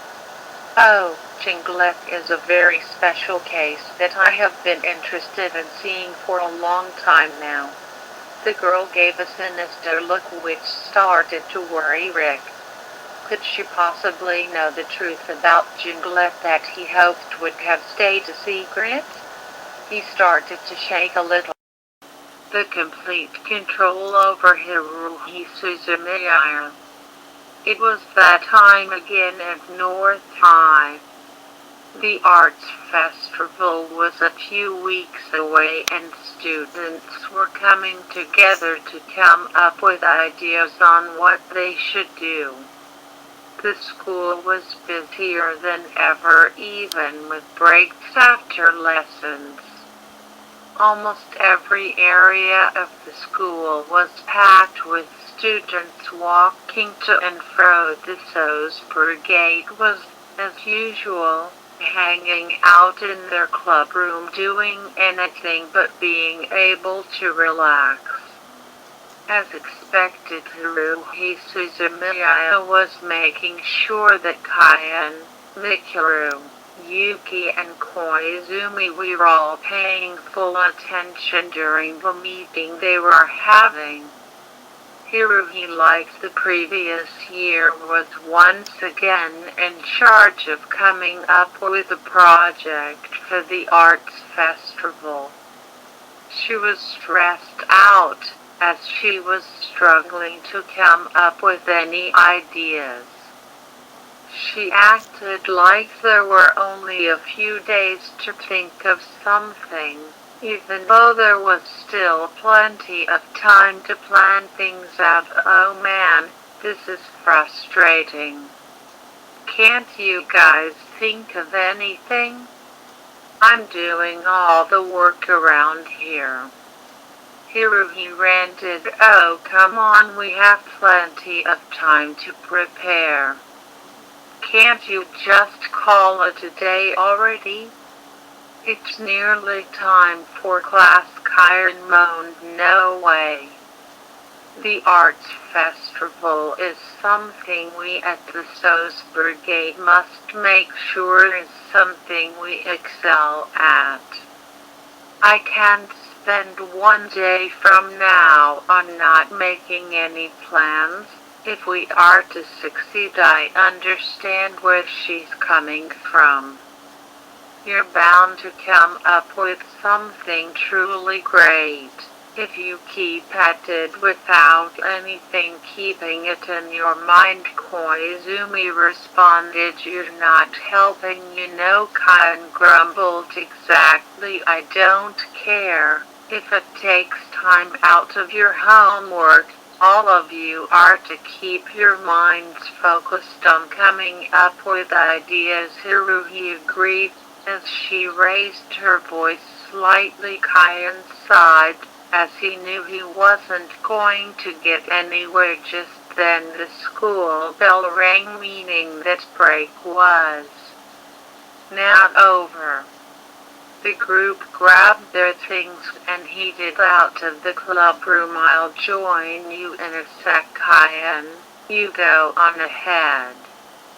I'll do clean-up duty today, Haruhi told him. Before he left the room, Kaien had no objections to that, so he left the room. Haruhi put away the equipment that was used by the others, which were a board game and cups of tea. After she was done, she grabbed her bag and opened the door to head back to class. As she opened it, standing right in front of her was a strange figure wearing a long black hooded cloak. Haruhi stood there with a confused look on her face. Who are you supposed to be? Some student making plans for an arts festival event? The stranger didn't respond, standing completely still. Haruhi grew tired of waiting and walked past him. Whatever, weirdo, she said, as she locked the club room with her back turned. The stranger reached out his left arm and put it on Haruhi's shoulder. She turned around, reacting to his strange behavior. Hey jerk, what's the big idea? She shouted, as she was prepared to punch him in the face. But just as she did, the stranger then held out a music box towards Haruhi. She stopped, looking quite confused as to why she was looking at the music box. The stranger opened it up and a tune began to play. "Oh, look, freak, if you're trying to impress me with that, then I'm." She then found herself being unable to resist listening to the music. Her hands then flopped down and her posture was slanted along with her mouth being half open as she continued to listen. The stranger chuckled as Haruhi had a blank look on her face as her eyes now looked completely lifeless. The music box stopped and the stranger began to laugh menacingly. "Now then, dear, come with me," he said, as he began to walk away. Haruhi didn't speak a word and began to follow him as they both headed out of the school through the main entrance. By the time he had made Haruhi follow him, all the students and staff were already back in class, so the stranger had nothing to fear about being noticed. As they headed into the town, many people noticed them walking by. At this point, they were aware of Haruhi Suzumiya and her crazy antics. Took what they saw as nothing more than her hanging out with one of her odd friends. This went perfectly with the hooded figure's plan, as he continued to chuckle to himself. Soon they reached an alleyway which led towards a set of stairs to go down. As they reached the bottom, the stranger opened the door and they both headed inside and closed the door, which Haruhi was ordered to do. The main attraction of the room was an inbuilt stage along with a bunch of equipment. Costumes were everywhere around the building. It made Mikuru's set of outfits look like nothing excellent. "I've finally been able to capture and control this girl. This music box is simply magnificent," he told himself with delight. He turned his attention to Haruhi, who was standing still with the same lifeless look on her face. "You, my dear, you are going to be simply perfect for the show I have planned." He raised his hand into the air, really getting into the moment. "I'm the great Mariano for tonight's entertainment. You are going to be the big star for my puppet show," he boomed out loud. "Are you excited about this?" "As much as I'm Miss Suzumiya," he asked the girl, who still stood perfectly still. He walked on over to her and made her nod her head up and down by putting his hand on the back of her head. "Excellent. Now then, while I pick out a costume for you, why don't you have a little dance while I do that?" Mariano took out his music box and began to make it play. As the music played, Haruhi then began to dance gracefully whilst Mariano picked out an outfit. "Why, this is simply perfect for you. We shall begin the first part of the show with this one," he said, as he held out a ballerina costume. He commanded Haruhi to go into the changing room to prepare for the show, to which she did some time later. Haruhi had now changed into her ballerina outfit and was sitting down on a chair which was on stage. Mariano had got out a device he had created himself for the show. It was a marionette-style harness which consisted of straps made to attach themselves to various limbs of the human body, strings which attached themselves to the straps, and in front of the stage was a control mechanism which consisted of levers to control each limb strap. The head attachment was a little different from the straps. Mariano had wrapped a pink strap around Haruhi's head, which was connected to a ring which was held up by strings to give the head some movement. Mariano was finishing up putting straps on Haruhi's left arm, as the rest of her body had straps attached. With the wrist straps attached, Haruhi's wrists were suspended in mid-air. He looked up to Haruhi's blank-eyed face. "You're all ready to go now, my little puppet. Let us begin the show." He then headed off the stage to head towards the lever mechanism. Next to him was a record player which has a vinyl ready to be played. He gave one last look at Haruhi, as he then began to play the music.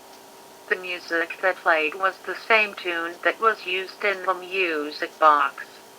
It continued to have the same effect on Haruhi, which made Mariano's control over her much stronger. He pulled the first lever on the mechanism which controlled the string strap on Haruhi's right hand, making it rise up into the air. Then he began to pull a series of levers which pulled Haruhi out of her chair and began to dance stiffly. The moves that Mariano was making her do didn't come across that of a graceful ballerina, but more of a normal marionette.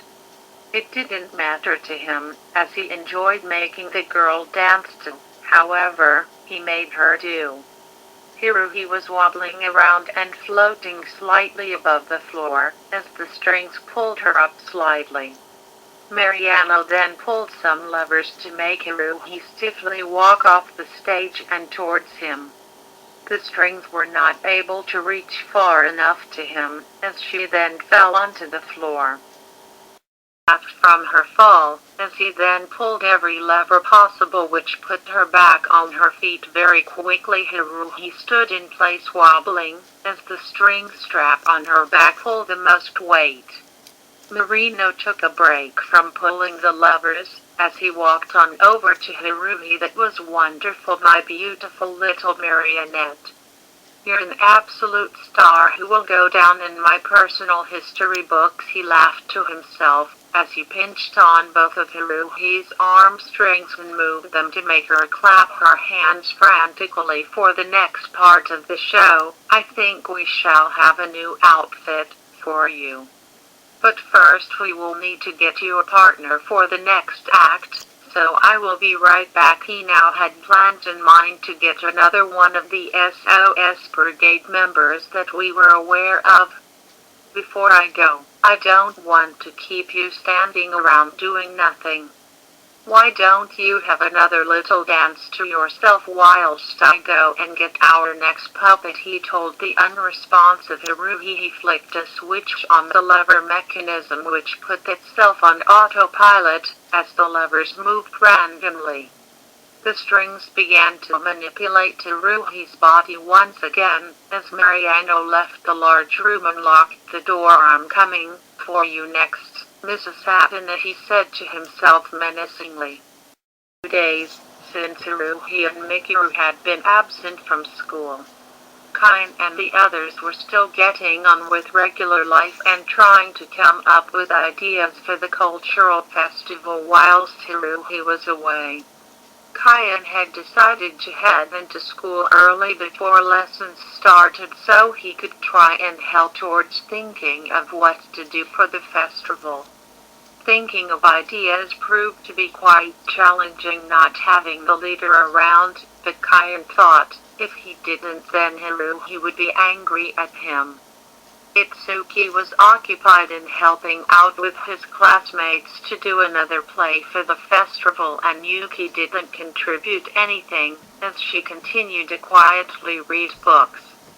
"Man, it feels like I'm the only one even trying at this point," Kain thought, as he sat in the club room with Yuki. "Maybe I shouldn't even bother right now.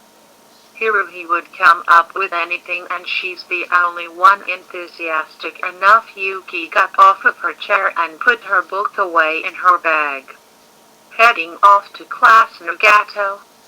There's still 20 minutes left before classes begin." Yuki nodded her head in response. "Well, all right then. Catch you later." Yuki took her leave. 10 minutes were left on the clock till Kain had finally given up on thinking of ideas. "Screw this. I'll just head off to class now." He grabbed his bag and opened the door. What happened, as he opened it, came as a surprise. There was Haruhi, standing outside the club room. "Haruhi? Hey, are you feeling any now?" he asked, feeling somewhat relieved to see her again. Hiruhi had a blank, lifeless look on her face, as her lifeless eyes stared towards him. I'm fine. I'm looking for the one called Chiruaya. Where can I find her? She asked him in a monotone voice. Chiruaya. She usually appears around the lockers in the main entrance around this time. You know that. You sure you're feeling okay? I'm fine. I shall locate Chiruaya. I must speak with her about something. Karen found the tone of her voice rather unsettling. Well, okay then. You just sound odd, Bizol. I guess I'm just tired.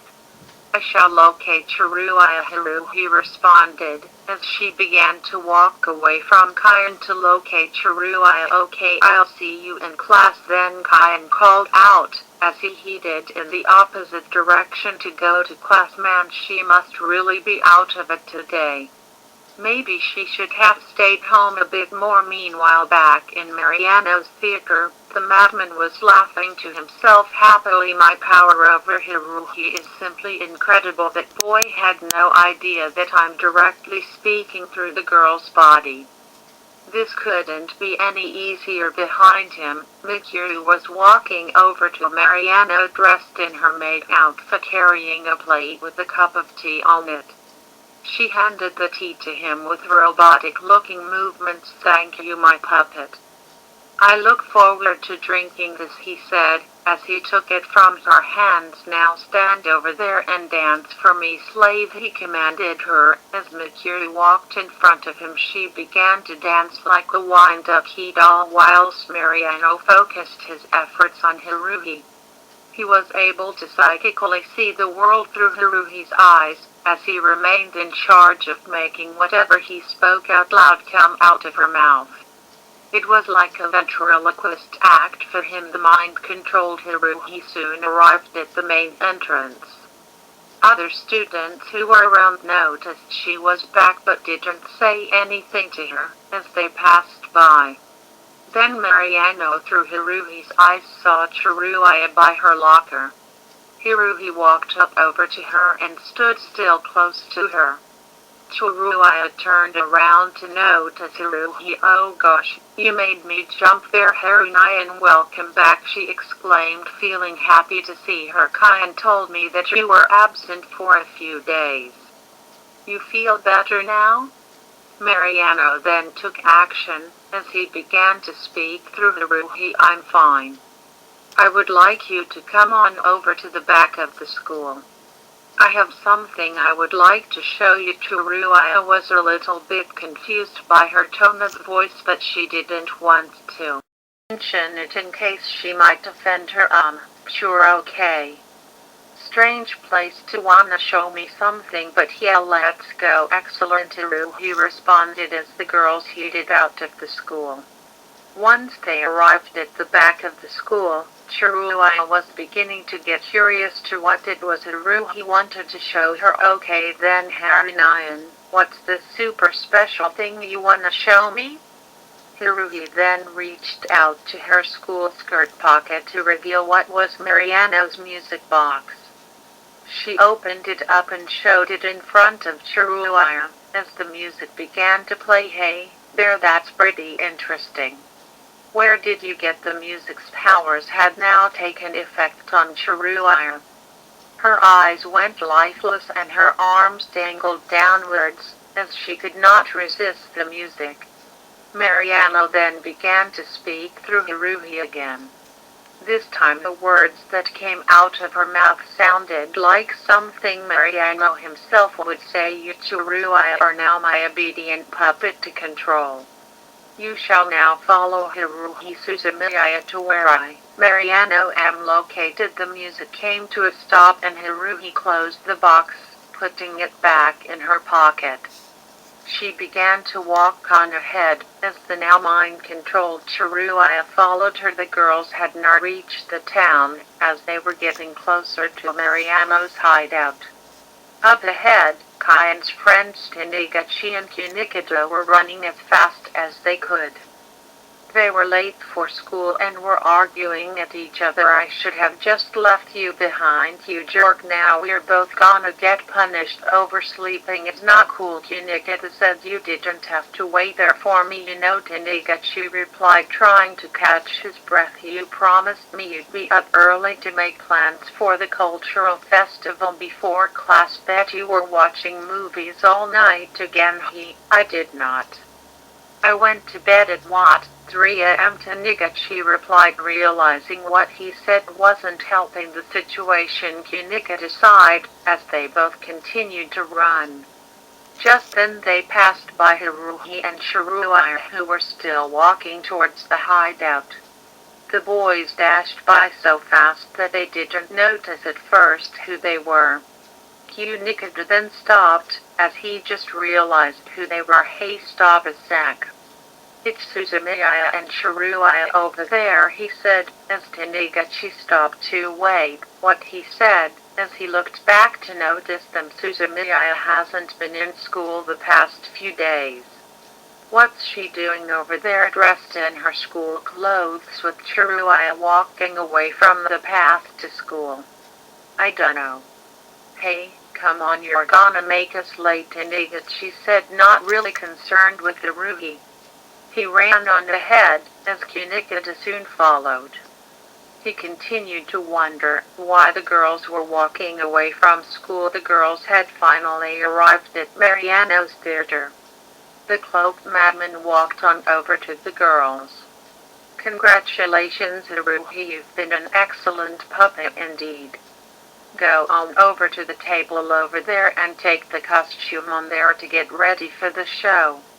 Mikuru is already dressed and strung up on stage having a dance to herself, he instructed Haruhi, as she did what her master commanded. Mikuru was dressed up in a French-style dress colored red with puffy sleeves.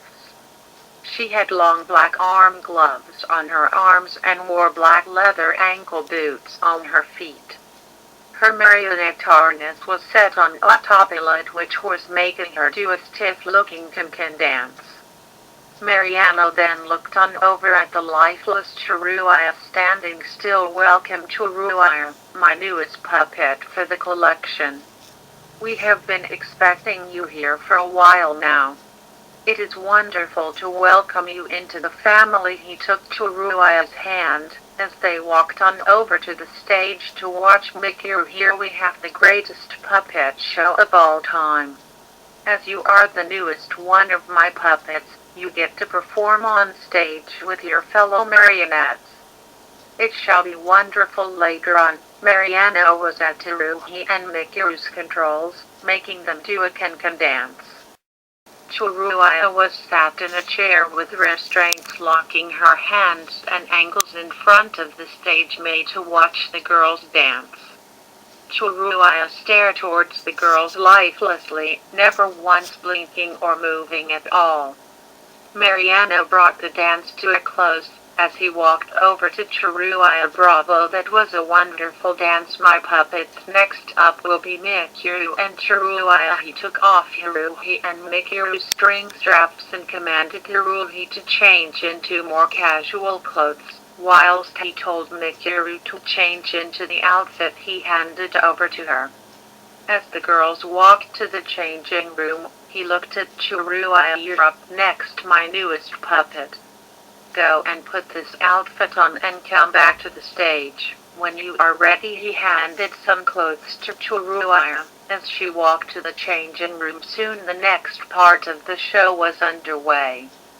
Haruhi was strapped down to the chair with restraints, whilst Mariano controlled Shiruya and Mikuru. Shiruya and Mikuru were dressed up as cheerleaders with pom-poms strapped to their hands. Mariano made them shake their arms and raise their legs up and down in a rhythm. Occasionally he would make Shiruya bash Mikuru on the head with a pom-pom. Shiruya, you fit in wonderfully as one of my puppets.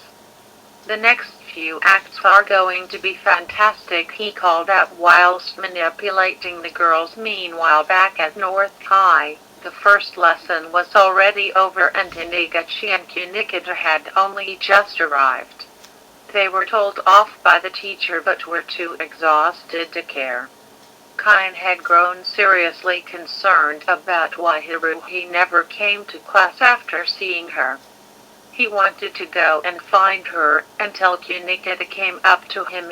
Kyan, you know anything about why Suzumiya and Chiruya were in town not long ago walking away from the school path? Wait, what? I didn't know about this. I know Haruhi said she needed to find her, but why would they be in town? Something's really fishy here. Kyan immediately headed out of the classroom and left the school. This is seriously beginning to get weird. I'll just look for Haruhi myself. Kyan rushed as fast as he could down the hill to go to town. W.A. Akko the Jester Chapter 1. Located in West England is a school dedicated to teaching young witches the art of magic known as Lunanova Magical Academy. The school was founded in the 15th century by the Grade 9 Old Witches, which has a history of 1600 years. Lunanova originally only accepted witches from magical families, but eventually, it also accepted witches without magical inheritance due to economic difficulties. One of the students attending in this present day is Atsuko Kaguri, or Akko for short, an excitable and optimistic 16-year-old girl from Japan. She has no magical inheritance herself but has dreamed of becoming a witch anyway after seeing her idol, Shining Chariot, perform a magic show one night when she was little. She got accepted into Lunanova years later, which, after an eventual first day, has loved since. Even if she lacked any magic and often caused trouble for herself and others, she had the strong heart and never gave up despite the frustrations she had to deal with on this particular day. She and her two friends whom she shared a room with, Lottie Jansen, a girl from Finland, and Susie Manbavaran, a girl from Southeast Asia, were walking around the town known as Glastonbury, after a busy school day aiming to buy equipment for future lessons. Lottie was a calm and kind-hearted person who could be quite timid and shy at times. She would often try to be the voice of reason when things would ever get hairy. Susie, however, was the total opposite. She was calm but also rather sarcastic a lot of the time and sometimes sadistic. She'd be indifferent in various situations that would drive others mad, showing her to be the calmest of this group. But the three of them all remained good friends despite their differences. All we need now are a few bits of stationery and we should be all done, Lottie said, seeing that Akko and Susie just wanted to be done already and have fun at last. Akko replied with a tired yawn, as boring as this has been, I suppose getting all of this done now means we have more time to do what we want. You two can do whatever around here, said Susie, but I'm heading back to our room after this. My mushrooms are calling to me. Well, that's fine. Don't stick around, if you'd rather not. What are you gonna do, Akko? Lottie asked, wondering if she should stick around with her. If Susie was leaving shortly, probably just browse a little. See what catches my attention, she replied casually, not looking so tired anymore, now that she could do what she wanted. I have some spare money left and I don't feel ready to return yet. Then I'll leave first once this is over, Susie announced. Akko was still unable to fly on a broom and thus had to ride on Lottie's whilst she flew for them. Susie wouldn't want to have to wait for Akko to be done. The more she thought about wanting to get back to potion making. You don't want to window shop with us? Akko asked, turning around to face her. I'm not so sure if I want to either, Lottie said nervously. I'd like to continue with the current chapter of Nightfall I am reading, as there's some time to do so this evening and I'm near the end of it. I'm sorry, Akko. I shouldn't have said that out loud. It's okay, she replied back with a smile. I'll be as quick as I can. Once we finish getting the rest of the stationery we need, we could always meet up at a designated spot and head back to the dorm right after. Would 15 minutes be okay? Is that enough time for you to window shop? Lottie asked with doubt. The Atto would be back on time, not a problem for me. When I have you two waiting for me on my mind, then I suppose I wouldn't mind that. But I could always wait a little longer for you, if I like. I'm just acting impatient at school. I know, that book series means a lot to you, thanks, Akko. Lottie said, still feeling somewhat rude for saying what she said. Guess I'll wait then too, Susie said with her causally dry tone. Might as well, if you plan to be quick, thanks. Guys, Akko said with a bigger smile, I know I can feel the ability with not being able to fly on and broom and all, so I promise to be as quick as I can. You aren't a liability at all, Lottie said, trying to make Akko feel good about herself. Don't worry about it, I'll keep trying my best to make sure that won't ever happen. With her optimism still in check, Akko continued her walk. Others to get their final supplies before eventually splitting off. Not wanting to go against her time limit, she soon dashed on in somewhat of a hurry by power walking across the town. Having passed by the regular places around town, Akko found herself not entering one store so far, as she continued to think about what to spend her money on. Despite some of the nice things on display in store windows, nothing had yet enticed her to walk into any of them yet. Perhaps she thought it was constantly reminding herself not to take too long for the sake of her friends. Maybe I'll just buy a chocolate bar or something. I'm kind of hungry. Walking into a candy store, she browsed for anything small she could purchase for herself and the others as a way of thanking them for waiting for her. Just as she was about to pick up something, she noticed a clock on the wall in the corner of her eye. Realizing she had no watch on her to check on the time, she gasped upon realizing that the time was 2 minutes away from the meet-up time to get back to the others. Oh, she cried, dropping the chocolate bar. I better get back. Forget the chocolate. Akko darted out of the store and, without realizing it, left in the opposite direction. She walked down, thinking she was going the right way. Turning to her left and stopping by a quiet part of the street to figure out where she was, a figure covered in a purple cloak that covered the face was watching her run. Upon closer inspection of Akko, the figure smiled and called out to her. Are you lost? Asked the young-sounding female voice. Akko turned to face this cloaked person and questioned her appearance. What's up with that person? You seem to be looking back and forth there.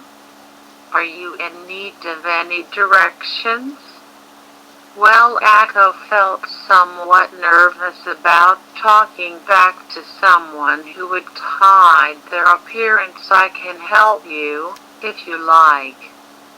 There's a shortcut through this little store of mine that's you're from Luna Nova, correct? The figure asked, which got Akko's attention. You know about it? She asked curiously. Yet Who doesn't around these parts? All the things I've heard about it sound really fascinating. Echo was surprised to hear anyone from around these parts praise the school. The reputation of witches from the general public was mostly negative, which always rubbed her the wrong way. She wanted to someday change that and show people just how great witches were, just like shiny chariot. Oh, it is, Echo said, raising her voice with an injection of enthusiasm. Becoming a witch is something I've dreamed of ever since I saw Shiny Chariot's show. I want to do my best and make everyone happy, no matter how much I struggle with not having a magical background. If I believe hard enough, I'll get there. Like Shiny Chariot said, a believing heart is your magic. That's a good goal to have, the hooded lady agreed. You say that you lack any magical background. Yes. Well, yet I do, she said, trying not to get too down about it. I struggle a lot in class to get any magic right, yet you still wanted to join Lunar Nova anyway, the figure asked, growing more fascinated with this girl. Of course I did. So what, if I struggle with magic? That won't stop me from making my dream come true. I admire that, the figure smiled under her hood. Always good to have a positive outlook. What's your name? Etsuko Kaguri, she replied in a friendly manner, but you can just call me Echo. A pleasure to meet you, Echo. If you don't mind me asking, Echo said, wanting to address something. Since the conversation started, is there a reason you wear a cloak? Oh, this, the figure said, it's just that I feel more comfortable with it.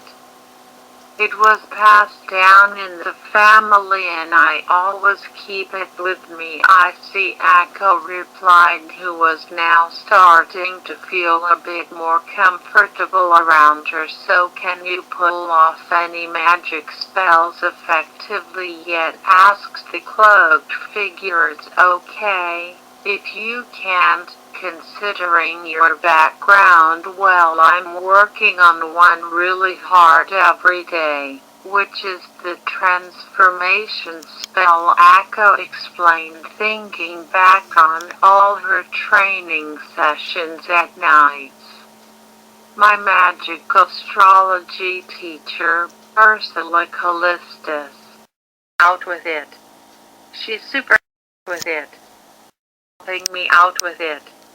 She's super nice and supportive of me. This immediately caught the cloaked figure's attention, as Echo continued to talk about the kind of animals she could turn herself into. So far, she waited for Echo to finish talking and quickly changed the subject. May I show you something before you go? The figure asked, looking towards a quiet little store that looked to have seen better days. I think I may have something to help you. Something to help me? Wait, she thought about everything she had explained earlier and something came to mind. Follow me, the figure said, walking on ahead. Echo had long forgotten about getting back to the others at this point, as she simply had to see what this person was talking about. As she followed her inside, all that echoed in her mind was, is she able to help me with my magic? The inside of the store looked far more run down than the outside. The shelves had practically nothing on them rather than a few worn-out books and a shocking amount of dust. A table with a cashier was placed near the door leading to the stock room. Nothing else was to be seen, which gave Ako a somewhat sad impression of the place. "This store seems empty," the cloaked lady asked. "Well, yes, it's not had anything in a long time, yet you still come in here. It's special to me. It may get lonely here sometimes and nobody ever comes in, but it feels homey, you know." "I see. So what was this thing you wanted to show me?" she asked, cutting to the chase. "It's just under here," the hooded figure said, arriving at the front desk and opening up the drawer on the right side. Ako stood by the customer side of the cashier and watched as the figure brought out what looked to be a red and yellow colored drink. It was a rather fancy-looking item that looked like it could go for a lot of cash, if sold as Ako, the hooded figure said with a confident tone. "This will bring you good luck." "A good luck ring?" Ako questioned, now thinking this was one of those typical items people would sell that didn't really do anything. "One to help those such as yourself. This is just what you need to give you the luck you've always deserved." "The luck I've always deserved?" Echoes of the countless times Ako had failed in class, been the cause of trouble in classes, being brought down by one of the school's best students, Diana Cavendish. All of those feelings came piling up. She'd always tell herself to never give up despite the hurdles in her life. But right now that wasn't the prime focus, as the emotions of her failures all piling up made her come to a quick decision. "This could really work?" Ako asked, as her eyes were beginning to light up with excitement. "I've no doubt about it," the hooded figure replied. "Why don't you try it on?" Offering the ring to the excitable girl, Ako immediately put it through her right index finger, which fit like a charm.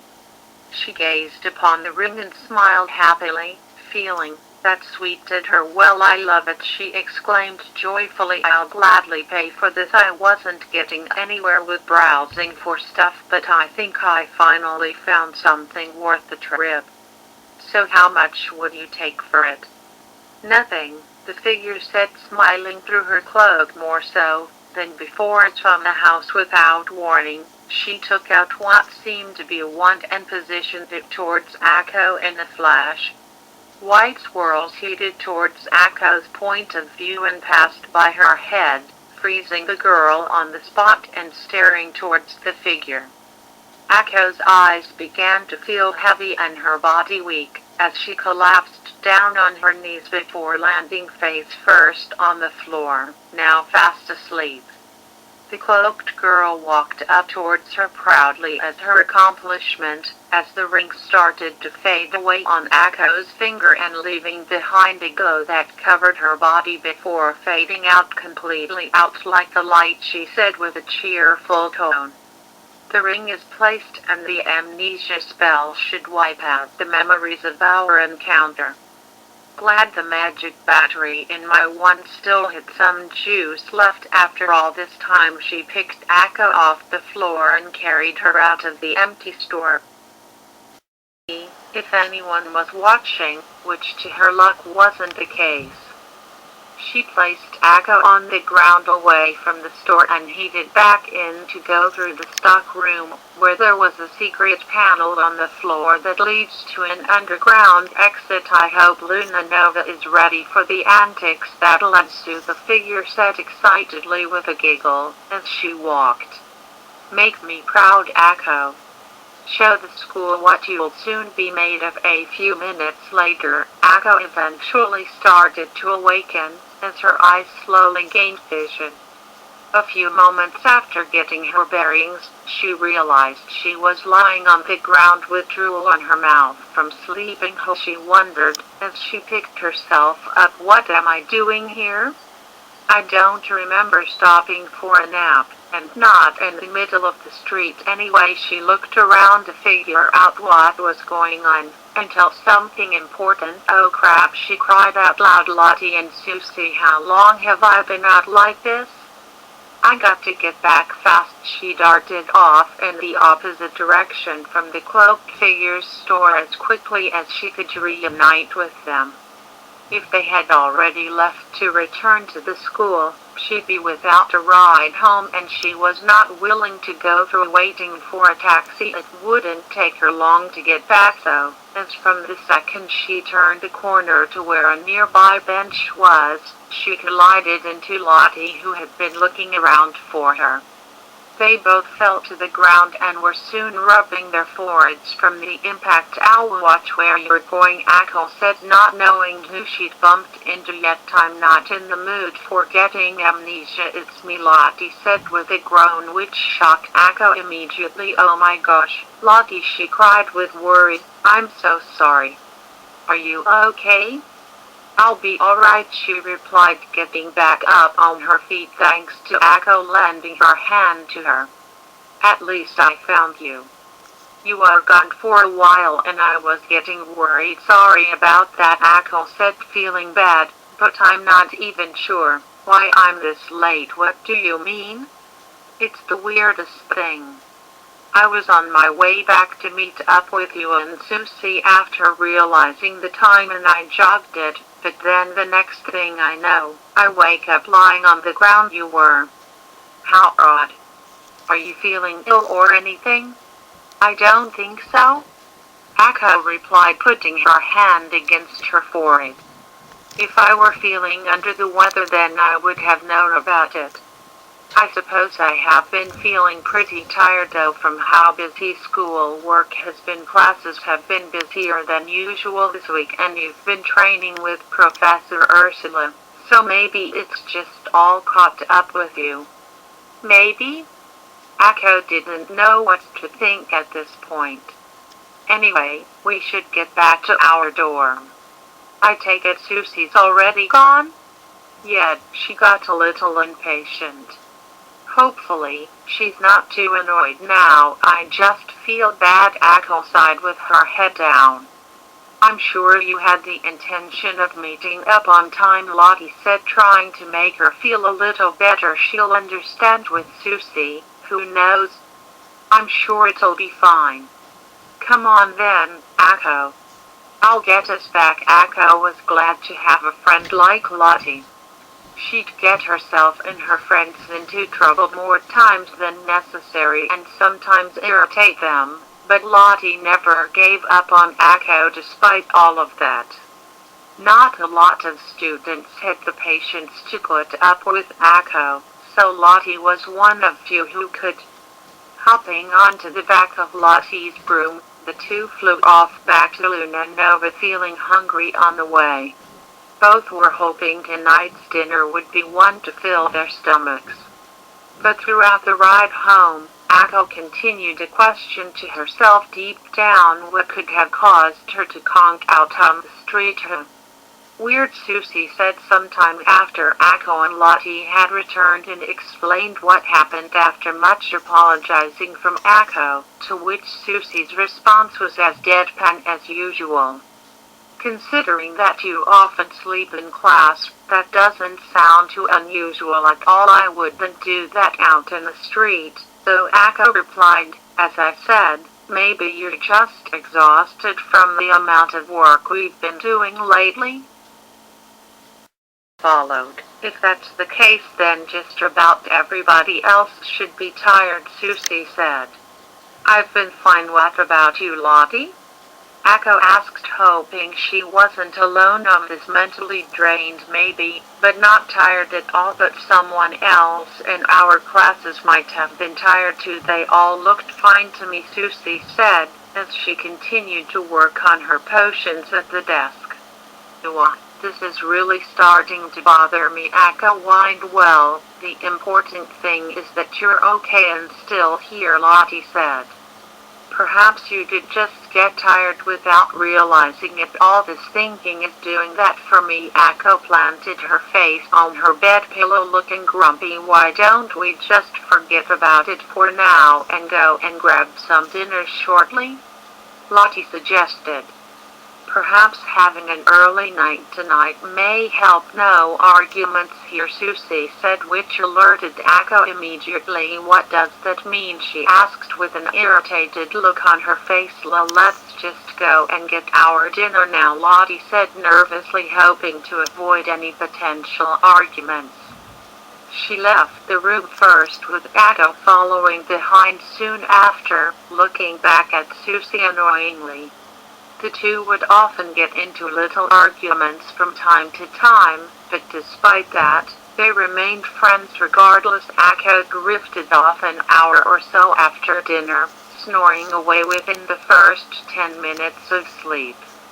As she slept, Lottie walked on over to Susie and talked with her quietly. I'm a little concerned about Echo. Maybe it's best we keep an eye on her tomorrow just in case. I don't think there's a lot to worry about, Susie responded. It's probably nothing more than her just snoozing off, but from how she described it, it must have happened in an instant. What if something else happened during the time she was sleeping? To Echo it would be instant, but who knows how long it went on for, and the reasoning for it fine, Susie agreed. It's probably nothing, but I'll keep watch too. Thank you, Susie. Lottie smiled. I just hope she's alright. As the hours passed and all three girls were fast asleep in their beds, faint sounds of jingling could be heard in the room. The source of the noise wasn't in sight yet, but it wouldn't be the only thing to happen as the night continued. After two making her unexpected entrance. The sound of snoring was the first thing heard by Lottie the next morning, which was always but a pleasant noise to be woken up to, she'd think sarcastically. Rubbing her eyes and equipping her glasses, she noticed that snoring wasn't the only thing to be heard.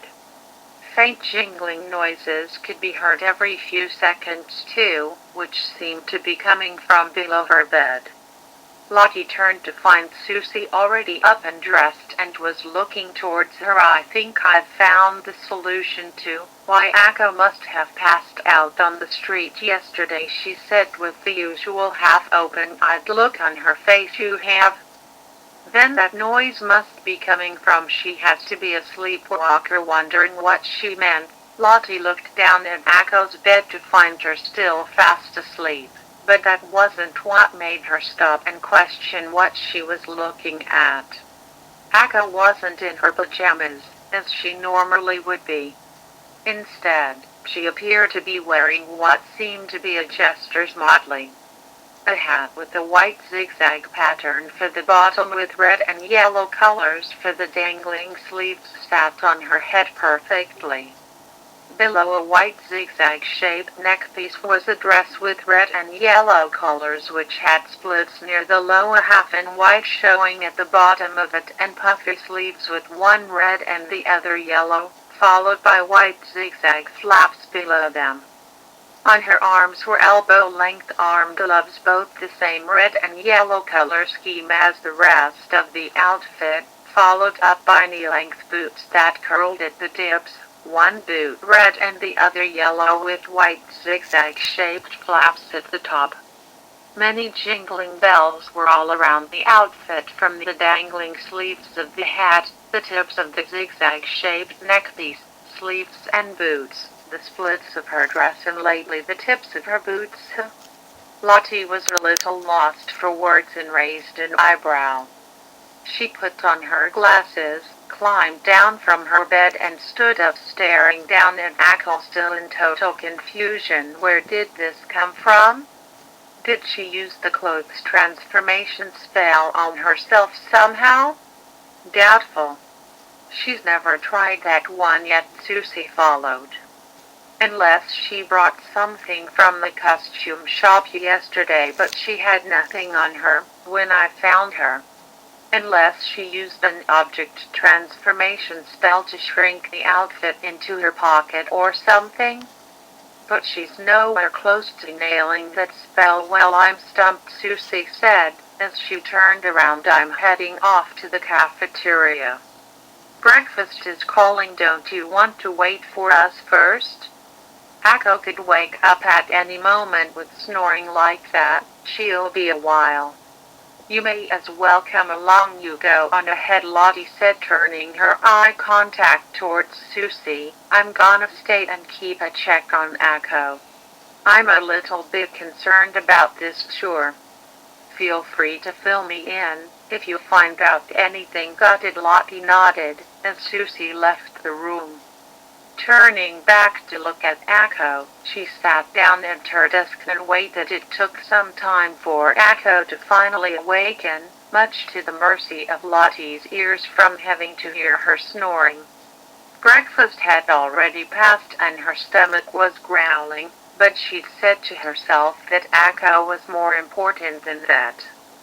Akko stretched her arms and legs, causing the bells on her outfit to jingle, something she wasn't aware of just yet. Good morning, world, she said in a woozy voice, as she turned to notice Lottie watching her.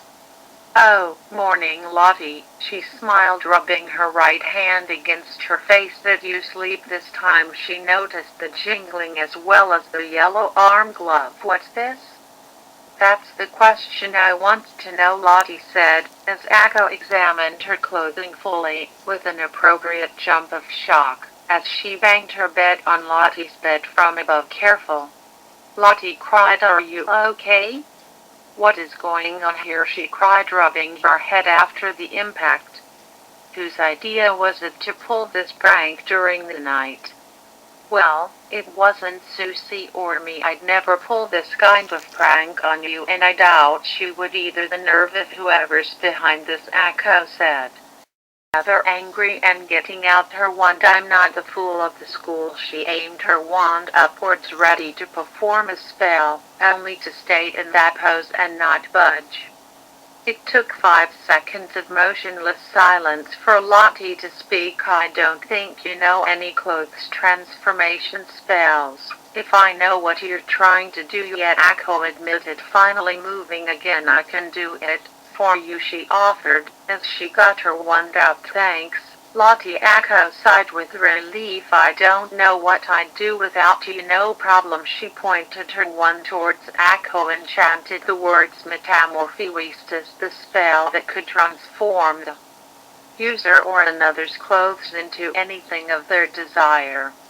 In the puff of smoke, Lottie waited to see if the spell did its job, but to her surprise, when the smoke cleared, Akko's jester attire still remained. What the hell? Are you messing with me? Akko asked in confused annoyance. No, not at all. I don't understand why nothing happened. Lottie panicked nervously. Maybe I didn't perform it correctly. Let me try again. She did so with the panic of Akko's reaction in her mind almost breaking her concentration. The results were the same.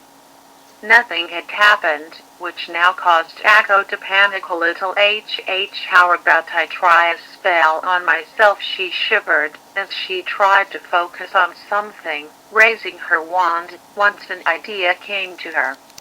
Metamorphosis, yes, she called out, which was the transformation spell Akko had been practicing with Professor Ursula.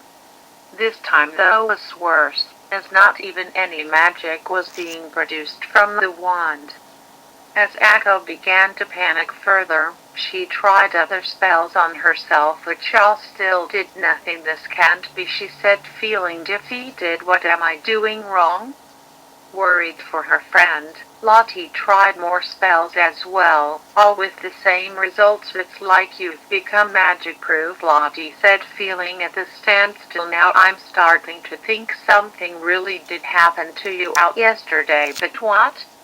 What would cause such a thing? Akko asked angrily, as she attempted to remove the jester outfit by pulling at her arm gloves.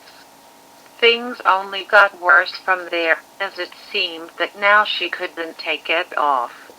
She pulled with all her might, as Lottie watched in surprise. Come on, Akko strained to the point of biting the top of the right glove with her teeth. only resulting in them digging into her skin and causing pain. This is getting really weird, Lottie said, almost thunderstruck. Try taking off the hat. Following her suggestion, Akko grabbed at the sleeves and pulled upwards to attempt removing it, resulting in the same outcome. The entire outfit couldn't be removed and seemed indestructible from how much Akko tried to tear the thing off. She collapsed to the floor with a loud jingle of her bells from pulling the hat sleeves from behind her head. She was lying down for several seconds, all out of options on what to do. I can't do it, Akko said with a face of defeat. Now what am I gonna do? Relax, Akko, Lottie responded, trying to stay calm for her sake. I'm sure we can figure this out. How though? None of our magic works on me and this ridiculous costume isn't coming off. How am I supposed to go to classes looking like oh no? She cried out loud, looking at the clock. Classes in 5 minutes. Oh no, you're right, Lottie followed, realizing she hadn't changed out of her pajamas yet. We have to hurry and get going. I can't go to class looking like this, Akko panicked. Everyone's gonna laugh at me more than they already do, and I don't need to give them a bigger reason to do so. Not if we explain to the teachers what's going on. I'm sure they'll understand when they see for themselves, but the first lesson is with Professor Finnelan. Akko panicked, referring to the magic linguistics teacher whose other role was the faculty member in charge of student guidance. I don't want to get in detention for the umpteenth time. This time it's not my fault, as I said. If we explain what's happening, then she'll understand, Lottie told her, even though she too felt that Professor Finnelan would just see this as Akko not respecting school dress code. Besides, she thinks I have no value as a witch, and Finnelan was a serious woman who demanded respect and discipline from the students and favored skilled ones like Diana, which only made things harder for Akko, as Diana would tend to get under her skin for being treated as a joke to the school. Now that feeling would only be worse due to being trapped in this outfit. I'll be right with you, Lottie promised, placing her hand on Akko's shoulder. If she doesn't believe you, then I'll step in once again. Akko felt incredibly lucky to have Lottie as a friend. She sighed once more and gave a faint smile. Thank you, she said, keeping the response short and sweet, knowing that Lottie had to get dressed quickly. She turned to let Lottie dress whilst looking at her poster of Shiny Chariot, wondering what she would do if in a similar situation. Akko checked outside the bedroom door to see if any students were passing by heading to class, to which there were, as she hid away from their sight in case they were to take a look. Several of them thought they heard some jingling noises close by, but didn't give it much thought as they carried on.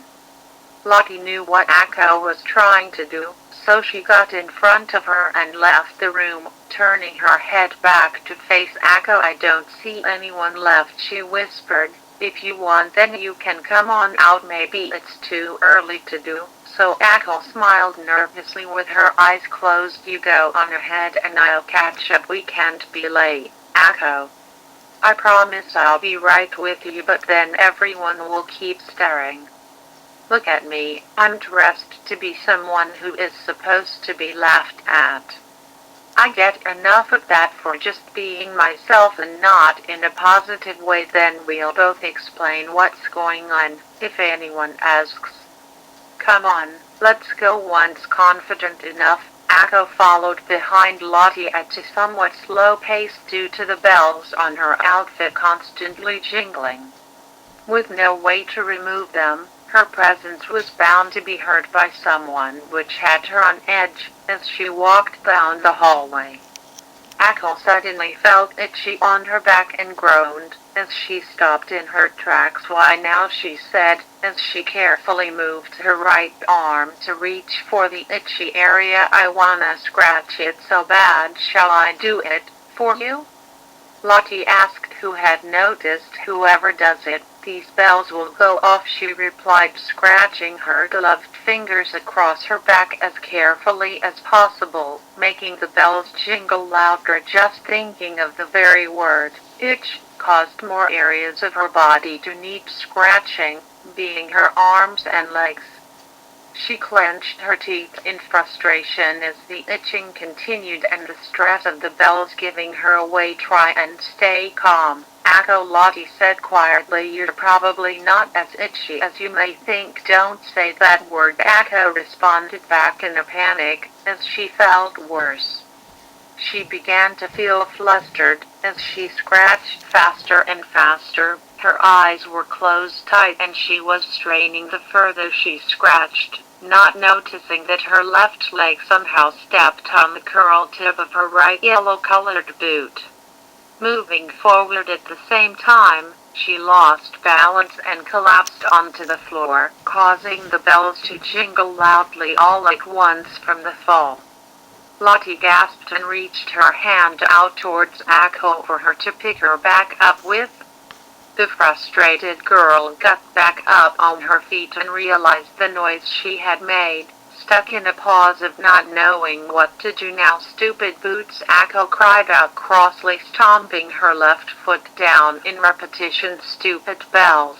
Hogwarts with the jet laughed someone from behind her, which froze Echo in a fright.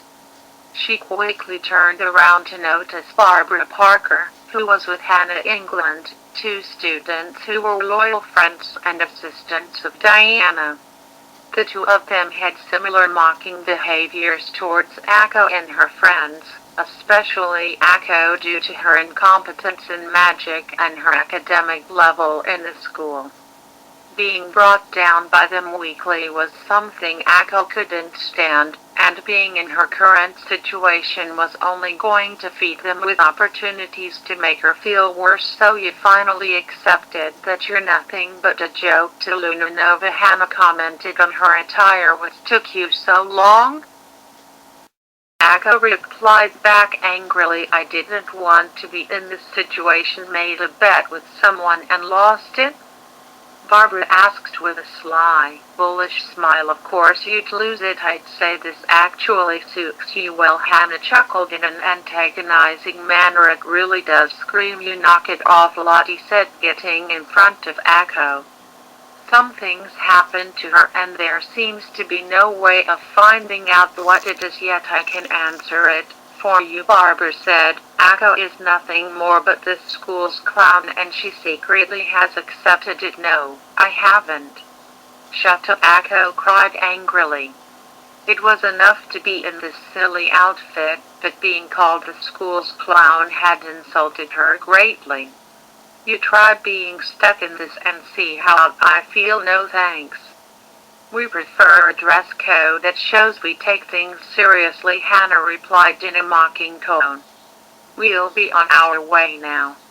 I'm sure you'll need time to come up with some jokes, if you're even capable of making any good ones." Barbara chuckled alongside Hannah, as they set off past Echo and Lottie to head for class. The frustrated Echo suddenly realized that them going on ahead could mean them telling Professor Finilan, which caused her to panic. "Hold up," she cried, running on ahead, only to then step on the same curved boot tip again and fall. The sound of Hannah and Barbara laughing getting fainter only frustrated Echo more, as she got herself back up and attempted to chase after them again. More students were beginning to appear from far behind her, all noticing Echo's jet and questioning to themselves what was going on. Lottie looked back quickly, outside, then turned to catch up with Akko in the hopes of getting her to calm down. "Don't let them get under your skin," she said, placing her hand on Akko's shoulder, which caused her to stop. "You're only going to make things worse for yourself, and let them go on ahead to tell the teacher." "No way," she said somewhat anxiously. "I'm not the school's clown. That comment's really hurt you, hasn't it?" Kinja Akko didn't want to fully admit it, but her silence was all the evidence Lottie needed to get the truth. "We're almost at class now, so let's just carry on and explain what's happened." "No need," Akko sighed. "No doubt those guys would have told Professor Finnelan by now." Akko walked on forward, her head looking at the ground and arms dangling down with a look of defeat as she approached the door. Other students from behind Lottie kept staring towards Akko and wondered what was going on. The second Akko walked into magic linguistics class, she noticed Susie was already at her desk, as well as Hannah and Barbara at theirs, who both looked down at Akko for a brief second before she noticed. They eagerly awaited how the teacher would react to Akko's attire, with smiles on their faces. Professor Finnelan was at her desk watching everybody walk in and greeting them, and as to be expected, she took a look at Akko, still looking down at the ground, feeling completely embarrassed, and immediately a reaction came out. "Miss Kaguri," she said in confusion, standing up from her seat, "just what on earth are you wearing?" "Wait, did Hannah and Barbara not tell her?" Akko wondered, as she raised her head up slightly. "Miss Kaguri," Finnelan asked again, raising her voice a little up. "Answer me, young lady. Why aren't you in the proper dress code?" "I can explain. Go on then." "You see," Akko paused, as she caught from the corner of her eye that everyone currently in the class continued to stare, including Diana, giving her that familiar look of disgust that she was more than used to. Lottie decided to step in, as she watched Akko struggle to break through her nerves. "She woke up in this, Professor," she said. "She can't get it off no matter how hard we try." "That's right," Akko followed now with more confidence in her voice. "It's stuck on tight." She pulled the sleeves on her hat hard to show she wasn't messing about, resulting in her falling over on her back, causing some of the other students to giggle, including Hannah and Barbara. "I don't have time to deal with your foolish antics," and said with her arms crossed, not looking convinced at all. "But I'm not fooling around, I swear," says the fool, called Hannah from her desk, resulting in her and Barbara chuckling more. Akko, already tired of them mocking her again, looked directly at them angrily. "Back off," she called to them. "Fools are supposed to make us laugh, not threaten their audience." Barbara responded slyly, "Shut up, we will. We're just waiting for a joke to come out of your mouth." "Okay, that's it." Akko stomped up towards their desk with rage, as Lottie attempted to follow her in a panic. As Akko approached the girls, Hannah stuck her foot out to trip Akko over on the floor, something she had experienced from them in the past, as they laughed away. "Well, you got the physical comedy down." Barbara laughed. "But you couldn't have done that on your own." Akko got up and yelled out, as she grabbed Hannah and Barbara and pinned them down to the floor, resulting in all three of the girls fighting. "Enough," called out Professor Finnelan angrily, but her words didn't reach them as the fighting continued. Already growing tired of watching it, Diana stood up and got out her wand to perform a spell to stop the fighting. With a wave of it, she cast out a magical barrier spell around the three girls to protect them from more physical contact. That was except for Akko, as the spell didn't work on her. Hannah and Barbara looked up at Diana with much relief. "Thanks, Diana," Hannah said with a relieved smile. "Akko has no control over her temper. What would this school do without you?" Barbara followed, but Diana gave them a look of disappointment. Echo was her main focus, as she continued to ponder why her spell didn't work on her. All three of you to the headmistress' office, now, Professor Fenelon said angrily, as she pointed her finger towards the door. This instant Hannah and Barbara weren't so happy now, as they looked at Echo annoyingly before heading down the stairs with Echo, feeling defeated, walking close behind them. Lottie watched with worry, as her friend left the room, whilst Susie, who also watched, was wondering just what was going on with her fellow roommate. With the girls out of the room, the rest of the students sat at their desks except for Diana, as they conversed about what happened, mostly feeling that this was nothing new, as Echo's antics did make the most noise. Everyone please be silent, Fenelon instructed. The lesson is about to commence. What happened has happened, so let's focus. Actually, Professor, Diana said, standing up from her desk, I hate to ask, but may I be excused for a moment? For what reason? Forgive me, but I seem to have forgotten the appropriate books for the class. May I quickly go back to my dorm room and collect them? That's rather unlike you to be unprepared, Fenelon responded surprisingly. I would usually expect you to be on the mark, but I suppose one can always make mistakes. I'll let you do so, but I do not expect this to happen again. It won't.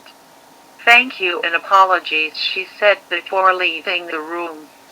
With Fenelon believing her bluff, Diana took off in the opposite direction to head towards Miranda Holbrook's office, Luna Nova's 44th headmistress. Her spell not working on Echo had been bothering her since she stopped the fight, and she simply had to find out any traces of information, no matter how small. I am rather disappointed in you all, Holbrook said, having been told the whole situation. I do not expect fighting to be going on in class from any of you. She started it, though, Hannah said, putting on a distressed voice which instantly triggered Echo again. She and Barbara insulted me over and over again, Echo argued, pointing toward them, none of which should have happened at all. Holbrook said in her calm tone, I hope you realize this will mean detention for all three of you, but that's not fair, Barbara cried out in annoyance. Echo causes more trouble than anyone else here. That dumb outfit of hers couldn't be more befitting of such a disgrace. Do you want your detention to be extended? Holbrook asked, which stopped Barbara immediately. No, she sighed, then do not throw any more insults, thank you. You are to return to your class and come back here for your detention afterwards. Failure to show up on time will result in it being extended. Yes, Mrs. Holbrook replied disappointingly. As for you, Miss Caggery, she said, as Hannah and Barbara took their leave. Stay here with me for a moment. Why, she asked nervously. Hannah and Barbara closed the door behind them, smiling as soon as they couldn't be seen. Maybe Echo's gonna get in bigger trouble. Hannah smiled. Attacking students will no doubt be a bigger price to pay, Barbara chuckled, as they walked away, quickly followed up by anger. She still got us in detention, though unbeknownst to them, as they left, was a tiny creature keeping itself hidden from them and everyone else, as it snuck through the open door of the office. A small chameleon with a face looking somewhat similar to Diana's was sticking to the wall, blending its colors with the surrounding environment and keeping out of sight. It kept its visual focus on Echo and the headmistress, wanting to learn more of what was being said. You mentioned something about this outfit of yours being stuck on you, Holbrook said. Show me an example, if you could, please. Oh yeah, Echo replied with a small glimpse of hope. If the headmistress could see the truth, the word may spread to others who didn't believe her, she hoped. She pulled against her hat sleeves as tight as she could, followed by trying to remove the gloves and boots to no success. My magic doesn't work either, Mrs. Halbrook, she followed up by trying the transformation spell she'd been working on with Professor Ursula. She knew, though it would be hard to convince the headmistress with it, however she hadn't fully perfected it at this point. Well, I say, Halbrook said in surprise. I don't think I've seen something like this before. Lottie tried her magic on me too, and that didn't work either. Please, could you try one on me to help prove my point? Halbrook nodded immediately, as she stood up and performed the clothes transformation spell on her. She was shocked to discover that Akko was right. Nothing had happened. She tried other spells too, which lead to the same results. See? Akko said with a sad sigh. I'm stuck like this. I suppose this calls for some investigation, Holbrook said, sitting back at her desk. I'll inform Professor Ursula after first classes are finished and the rest of the staff. Thank you, Akko smiled with relief. This has been bothering me all morning. Everyone besides Lottie thought I've been messing around this whole time. I don't want this. At least now I can see why you're so frustrated. However, this doesn't mean you should have attacked Hannah and Barbara earlier. The best thing to do would have been to ignore them or report to the teacher that they were bullying you. I expect better from you, Akko. I know, she sighed. I'll try and make sure to not let it happen again. I should hope so. I'll return to class with you and explain the situation to Professor Finnelan. You will still be required to return for detention afterwards, though. Thank you so much, Akko said with a relieved smile, and I'll accept my punishment. As Akko and Halbrook left the office, Diana, still in her chameleon transformation, followed closely behind them back to class. Never before had she snuck out of class like this, and deep down knew that it was possible for her to be sent to detention for taking so long to get her books, but for a situation such as this, she couldn't ignore it. Diana eventually diverted from them to find a place to hide and transform back to her normal self. Waiting for the headmistress to explain everything to Finnelan and leave, she returned back to class and explained she had them all along, resulting in avoiding any detention due to Finnelan's opinion of her as an inspiration to Luna Nova. As the class continued, though, she found it hard to focus, as not getting any answers to Akko's situation yet was constantly on her mind. 3. Assisted dancing. Word had slowly begun to spread around Luna Nova about Akko's current predicament from the students to the staff, and everyone had their own take on the matter. Some thought Akko was pulling a huge prank, whilst others were worried if they would be hit with this curse, as they called it. Akko wasn't used to being the talk of the school this much, and she wasn't exactly enjoying it either.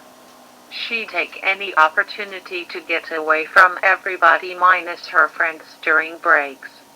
She, Hannah and Barbara were sent to detention later on, after school hours were over, which involved doing cleanup around areas the New Moon Tower, something Akko was used to doing during past detentions.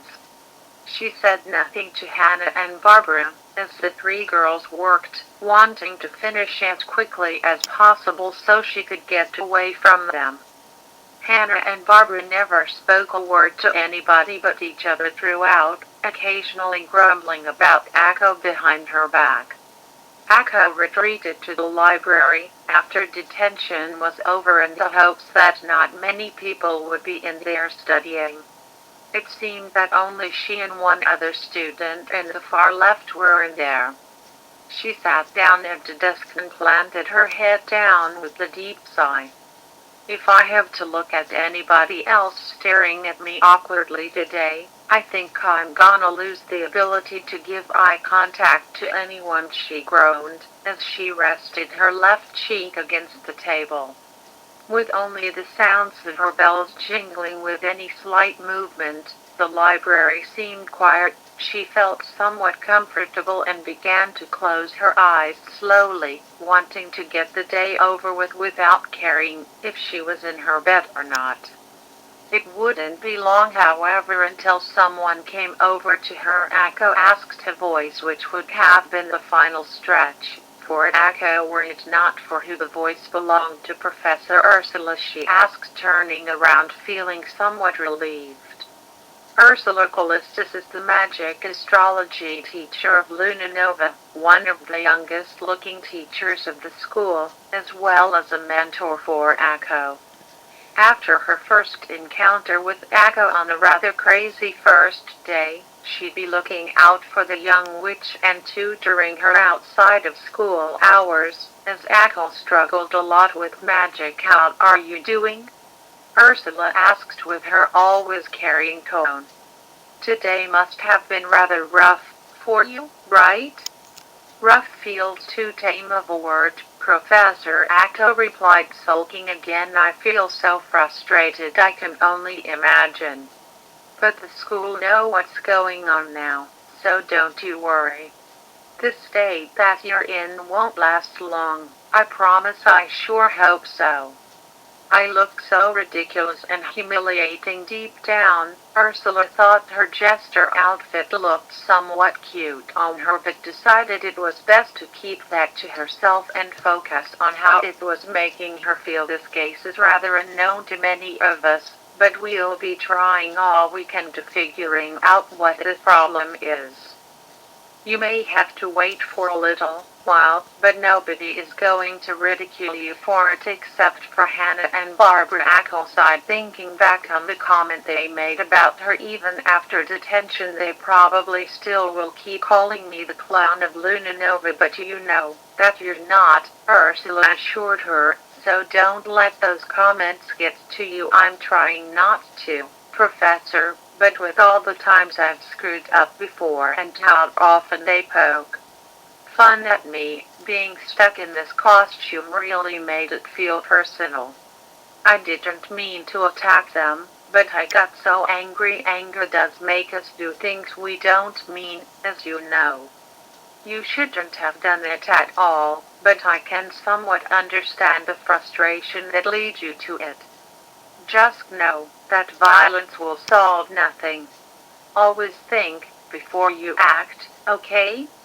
You're not a violent girl, and I know you aren't. Akko turned around to face Ursula after a moment of silence. She smiled a little, knowing that Ursula was always there for her no matter the situation. If there was anyone she felt she could talk to, it was her. Thank you, she said with a small glimmer of hope. Only ask if I could get in some practice for my transformation spell, but you already know, not a problem.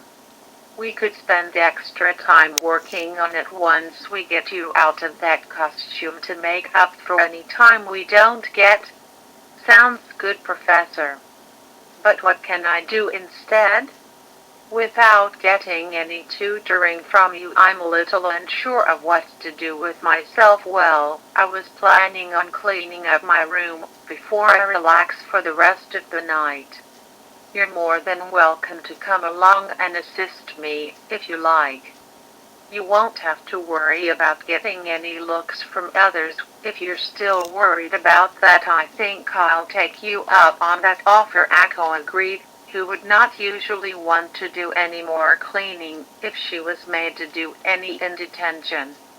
Having not long finished cleaning earlier, she thought she might as well continue doing some more to keep her mind focused on something else. Doing it for Ursula sounded a lot more satisfying too. They both left the library and set off to do just that. After stopping by Akko's room to inform Susie and Lottie where she would be elsewhere, Hannah and Barbara were hanging around the courtyard alone, feeling that they couldn't face Diana yet after her disapproved look from the incident with Akko. They were taking the time to moan about detention and Akko in general. "I never want to get in detention again," Barbara grumbled, thinking about all the cleaning they did. Akko should have accepted her title and gone with it, but no, she had to lash out and we end up doing her dirty work. "All this is probably some big trick set up by Akko," Hannah said, as the girls parked down on a nearby bench. "Make everyone feel sorry for her, while we will start getting all the hate. It'll probably end up that way the more that everyone is told about Akko being in some kind of curse. She's totally faking it. The last thing I'd want is for that clown to get away with all this. She's been nothing but an eyesore ever since she came to this school and made little to no progress. Why do they insist on keeping her?" Hannah asked herself frustratingly. "Somebody's probably looking out for her, and my hunch is that it's Professor Ursula. She's usually with Akko more than any other student. Then maybe the staff need to open their eyes more. Akko's got no right trying to be a witch. Maybe, if she were to fully accept what she's better at, this her current case, being a fool, maybe she'd get the right idea and leave. The school would be so much better off." The girls thought about something for a while. If the staff had no intention of considering expelling Akko, then maybe, they thought, a little push might be what could make it possible. "Perhaps it's about time somebody else tried to make the message clear," Hannah said with a smile. "Someone who can see clearly what Akko is supposed to really be thinking, on the same wavelength?" Hannah asked, looking towards her best friend. "Yeah, I think I'm." Barbara nodded with confidence. Frustration towards Akko was at the forefront of their minds. It was about time, they thought, to plant the seeds towards Akko's future. As several days passed by, Akko tried and carried on school life normally despite the circumstances. It proved to be rather tricky, as nervousness and frustration from the reactions of her class peers and jingling of her bells interrupting class respectively were emotions Akko went through most of the time. Lottie and Susie made sure to stick by Akko at the request of Ursula, who wanted to make sure she always had someone around to converse with to take her mind off the outfit. Whilst the stares from other students never fully went away, having her friends around to help to distract Akko from always feeling uncomfortable passing by the hallway one day to go outside for first break, Akko, Lottie and Susie were discussing the results of their chemistry class when coming up towards them were Anna and Barbara, who pretended not to look at Akko in company. "Give them no eye contact," Lottie whispered. "The quicker we pass by them, the better. No doubt they'll just give you hell the moment you do, so maybe look at the ground or something," Susie suggested. "Okay," Akko replied with a faint smile. "I know better now than to give them any attention. I'm not gonna make the same mistake again." As before, they didn't notice, however, from looking away from at the two, that Hannah and Barbara were getting their wands out and pointing them towards their noses. With them both casting out a magical chant at the same time, a puff of smoke appeared in front of their faces and faded away to reveal big red rubber clown noses. They looked towards Akko and smiled. "Hey there," Hannah called out with a fake smile. "How's it going, Jess?" Barbara asked, as she and Hannah both squeezed their noses to make them honk. Akko immediately looked at them. Their plan to get her to notice them had worked. "What happened to you two?" she asked, not realizing yet their true intentions with this. "Did you get stung multiple times?" "Not at all," Barbara smiled. "We just want to fit in with the crowd," the girls both said, followed up by them both laughing. "Hey, Knock it off, you two, Lottie said angrily, already forgetting to ignore them. Come on, Akko, tell us a joke, Hannah teased. Surely by now, you've thought of some Susie said to herself, as Akko then picked up on the purpose of this. She lowered her eyebrows and clenched her teeth, trying to hold back from shouting at them. We'll be on our way, she said, starting to walk off. Oh, why not stick around? Hannah called out to Akko. We could come up with some great jokes together, maybe even put on an act for the school. Come on, considerate, Barbara called back. We understand you fully now, let's go, Susie said to Lottie, as she walked away from the girls also, with Lottie eventually doing the same, looking back at them annoyingly. Proud of themselves, they turned their noses back to normal and walked off in the opposite direction, laughing, and headed towards their room to discuss a plan they had in mind. You did well, Akko, Lottie said, feeling ashamed of herself. Better than how I handled it. It's all right. They almost got under my skin, worse than they did for you, she replied, eventually calming herself down. I just got to ignore them, She walked on ahead, feeling a little down. Once again the clown remark had gotten to her, and this time she didn't want to openly admit it for the sake of her friends. The following morning before sunrise, Hannah and Barbara were sneaking through the corridors quietly. They'd used an invisibility spell to keep out of sight and were carrying 2 sets of wood, each with small holes planted around them.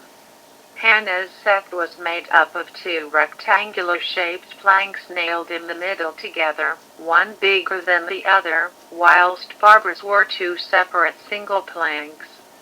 Arriving outside the door of Akko, Lottie and Susie's room, Hannah peeped through the keyhole to see if they were all still asleep, to which they were. Giving Barbara a hug nod to confirm it, she quietly opened the door slowly enough to not be heard and took out her wand. This should keep them quiet for a while, she whispered with a grin, as she and Barbara cast out the words, Torururura, sleeping spell. They aimed towards the 3 sleeping girls. Bubbly clouds appeared over their heads, resulting in them falling into a deeper sleep than normal at this hour. Akko was soaring the loudest of the 3, a clear sign that the spell was a success. Nice going, Barbara commented, as she walked into the room alongside Hannah. Think the potion we drank will make it last long, though?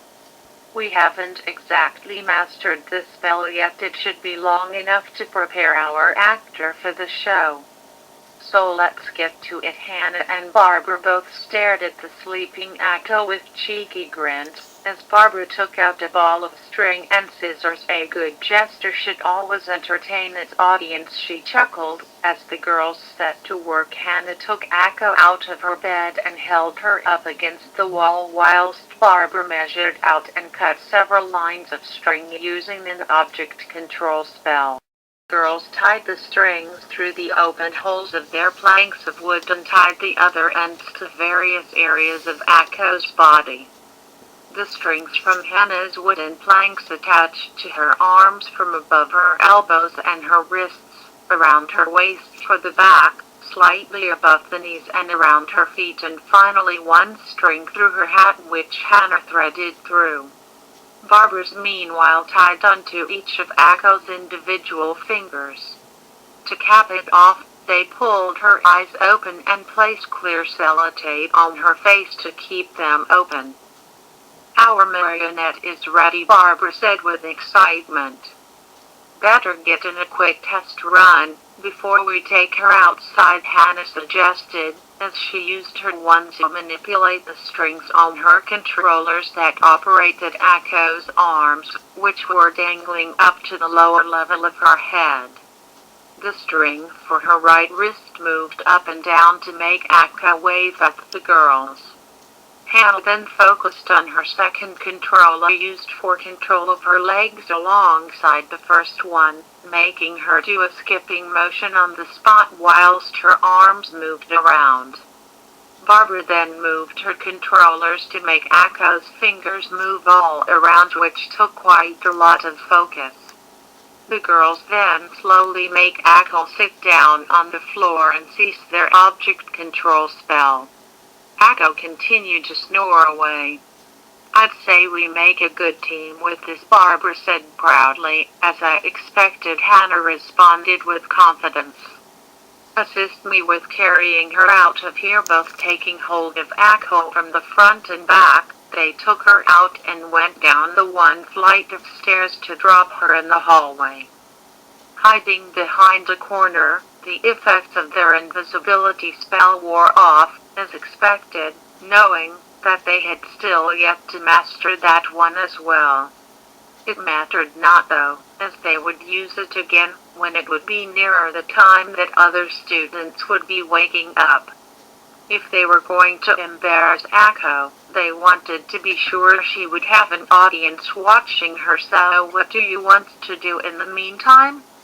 Barbara asked upon realizing that they didn't think about having to wait. "I don't know." After half an hour of sitting there with nothing to do, they could wait no more, as they drank a second invisibility potion each and cast the appropriate spell to stay hidden from sight. "Let's do this," they said together with a smirk, as they cast the object transformation spell on their controllers. Raising Akko up from the floor, they made her dance around the corridor with various leg bends, kicks and lots of floppy arm movements. The bells on her outfit jingled constantly and loudly enough to start gaining the attention of other girls opening their dorm room doors. They stood there watching her move around, stupefied and confused on an equal level. "What's she doing?" "Practicing for a talent show," asked one light brown hair student still in her pajamas. "No way that Akko would be doing this on her own," replied the other from the room next door. "She's lucky enough to pull off any spell without it going wrong." "Could you keep it down?" Akko called a student from a few doors along, not having yet looked at what was going on, as she rubbed her eyes. "Some of us may or may not have been up later than we should last night," and the girl went speechless as soon as she watched Akko dance around, unaware that she was still asleep due to seeing her from the back. "I don't think she's blinked once," said the brown-haired girl. "Got to hand it to her, that's pretty good, if she's trying to pull off acting like a puppet." Hannah and Barbara, still remaining out of sight, then made Akko turn to face the girl and walk up to her in a jerky motion. Using the control for her right hand, Hannah and Barbara worked together to make Akko's arm reach out and her fingers to grab hold of the girl, pulling her out of her room towards Akko and controlling her left arm. They made Akko hold on to the girl, as the strings made her dance, now with the student being pulled around as it happened.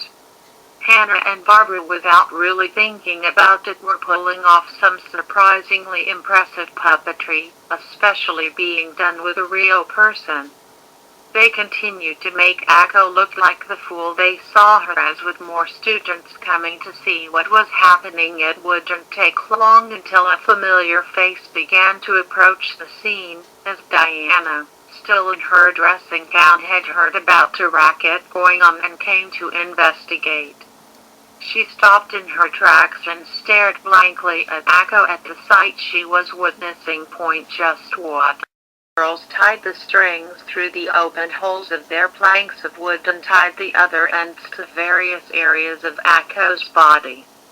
The strings from Hannah's wooden planks attached to her arms from above her elbows and her wrists, around her waist for the back, slightly above the knees and around her feet, and finally one string through her hat, which Hannah threaded through. Barbara's meanwhile tied onto each of Akko's individual fingers. To cap it off, They pulled her eyes open and placed clear sellotape on her face to keep them open. "Our marionette is ready," Barbara said with excitement. "Better get in a quick test run before we take her outside," Hannah suggested, as she used her wand to manipulate the strings on her controllers that operated Akko's arms, which were dangling up to the lower level of her head. The string for her right wrist moved up and down to make Akko wave at the girls. Hannah then focused on her second controller used for control of her legs alongside the first one, making her do a skipping motion on the spot whilst her arms moved around. Barbara then moved her controllers to make Akko's fingers move all around, which took quite a lot of focus. The girls then slowly make Akko sit down on the floor and cease their object control spell. Akko continued to snore away. "I'd say we make a good team with this," Barbara said proudly. "As I expected," Hannah responded with confidence. "Assist me with carrying her out of here." Both taking hold of Akko from the front and back, they took her out and went down the one flight of stairs to drop her in the hallway. Hiding behind a corner, the effects of their invisibility spell wore off, as expected, knowing that they had still yet to master that one as well. It mattered not though, as they would use it again when it would be nearer the time that other students would be waking up. If they were going to embarrass Akko, they wanted to be sure she would have an audience watching her. "So what do you want to do in the meantime?" Barbara asked upon realizing that they didn't think about having to wait. "I don't know." After half an hour of sitting there with nothing to do, they could wait no more, as they drank a second invisibility potion each and cast the appropriate spell to stay hidden from sight. "Let's do this," they said together with a smirk, as they cast the object transformation spell on their controllers. Raising Akko up from the floor, they made her dance around the corridor with various leg bends, kicks and lots of floppy arm movements. The bells on her outfit jingled constantly and loudly enough to start gaining the attention of other girls opening their dorm room doors. They stood there watching her move around, stupefied and confused on an equal level. "What's she doing?" "Practicing for a talent show," asked one light brown hair student still in her pajamas. "No way that Akko would be doing this on her own," replied the other from the room next door. "She's lucky enough to pull off any spell without it going wrong." "Could you keep it down?" Akko called a student from a few doors along, not having yet looked at what was going on, as she rubbed her eyes. "Some of us may or may not have been up later than we should last night," and the girl went speechless as soon as she watched Akko dance around, unaware that she was still asleep due to seeing her from the back. "I don't think she's blinked once," said the brown-haired girl. "Got to hand it to her, that's pretty good, if she's trying to pull off acting like a puppet." Hannah and Barbara, still remaining out of sight, then made Akko turn to face the girl and walk up to her in a jerky motion. Using the control for her right hand, Hannah and Barbara worked together to make Akko's arm reach out and her fingers to grab hold of the girl, pulling her out of her room towards Akko and controlling her left arm. They made Akko hold onto the girl, as the strings made her dance, with the student being pulled around as it happened. Hannah and Barbara, without really thinking about it, were pulling off some surprisingly impressive puppetry, especially being done with a real person. They continued to make Akko look like the fool they saw her as. With more students coming to see what was happening, it wouldn't take long until a familiar face began to approach the scene, as Diana, still in her dressing gown, had heard about a racket going on and came to investigate. She stopped in her tracks and stared blankly at Akko at the sight she was witnessing. Just what in the world? Oh no, Barbara gasped as quietly as possible. Diana's here. If she finds out we're behind this, then she'll give us one of those harsh stares again. Why worry? Hannah asked. She doesn't even like Akko anyway, so don't threat. I'm not sure. Barbara's doubts began to affect her focus as the finger controls moved forward, pulling Akko towards Diana. What are you doing? Hannah cried, almost making her volume too loud. I'm sorry, it was too late, as Akko collided into Diana, now with Hannah starting to fluster and lose her focus too. The strings made Akko wrap her arms around Diana and pull her back along with her, causing an extremely awkward moment for the school's most inspirational student. To make matters worse, the sleeping spell had run its course on Akko, as the feeling of having her eyes forced open was the first thing she noticed before her vision became clear. Noticing the web of strings surrounding her and in a cuddling position, Akko yelled out loud in horror, as did Diana on impulse. What is going on? Akko cried loud enough for the sellotape to come off. You tell me first, Diana replied angrily, as Hannah and Barbara lost more control over Akko. The strings made her do a messy-looking dance with Diana still in her grasp, with Diana trying not to fall over, making her legs wobble around. That ended up looking like a dance. The finger strings made Akko push Diana on the spot, making her spin around on tiptoe and raising the levels of embarrassment. It was followed up by a messy-looking and unintentional Russian squat-looking dance, as Akko's legs kicked the spinning Diana away and made her crash onto a nearby wall not far away from where Hannah and Barbara were. Frozen with shock, they decided enough was enough after nearly screaming with fright from their idol getting messed around from their mistakes. With the invisibility spell on the verge of losing effect, they ran off as quickly as possible, causing the object control spell to stop at last.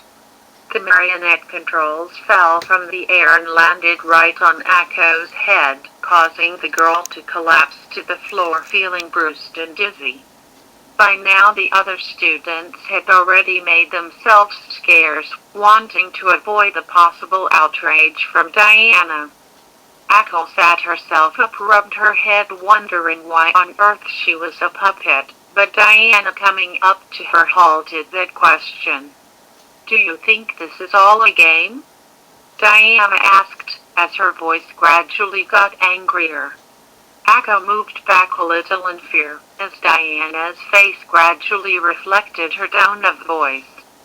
I'm starting to think that costume of yours seems quite fitting, because you are being a complete and utter fool. Diana, I don't know what's going on, I say, but Diana boomed. My back hurts. I was close to hurling and you made me look as foolish as you. It's enough that you cause enough trouble, as it is, but doing so at this time in the morning is unacceptable. Listen to me, Diana, Akko begged. This isn't what you think it is. I will not fall for a jester's tricks. Get yourself back into your room. Diana's anger was at the forefront, ignoring any sense of glee from the confused Akko, as she walked away.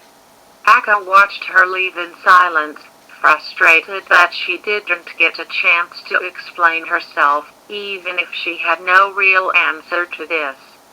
She examined the strings on herself and grew cross herself, getting up from the floor and stomping back to her dorm. Whoever's behind this, I'm gonna give them a piece of my mind. Akko was so mad that she didn't even notice at this point that she didn't untie her strings, as they and the controls dragged across the floors and stairs. Akko called Lottie, who along with Susie arrived at the scene, once Akko arrived back at the floor to their room. There you are, what's going on? Someone messing with me, that's who. And I've got a pretty good idea who did it. It's pretty obvious who it is, Susie said, as Akko returned to her room to get the strings off, as the others followed to assist her. Hannah and Barbara meanwhile kept themselves hidden from anyone nearby and panicked on what to do now.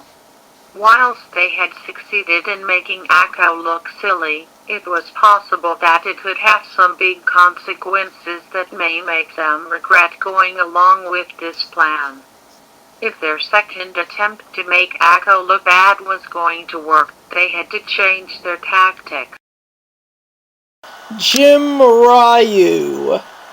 He has 8K watchers, 4.5M page views, and 487 deviantation.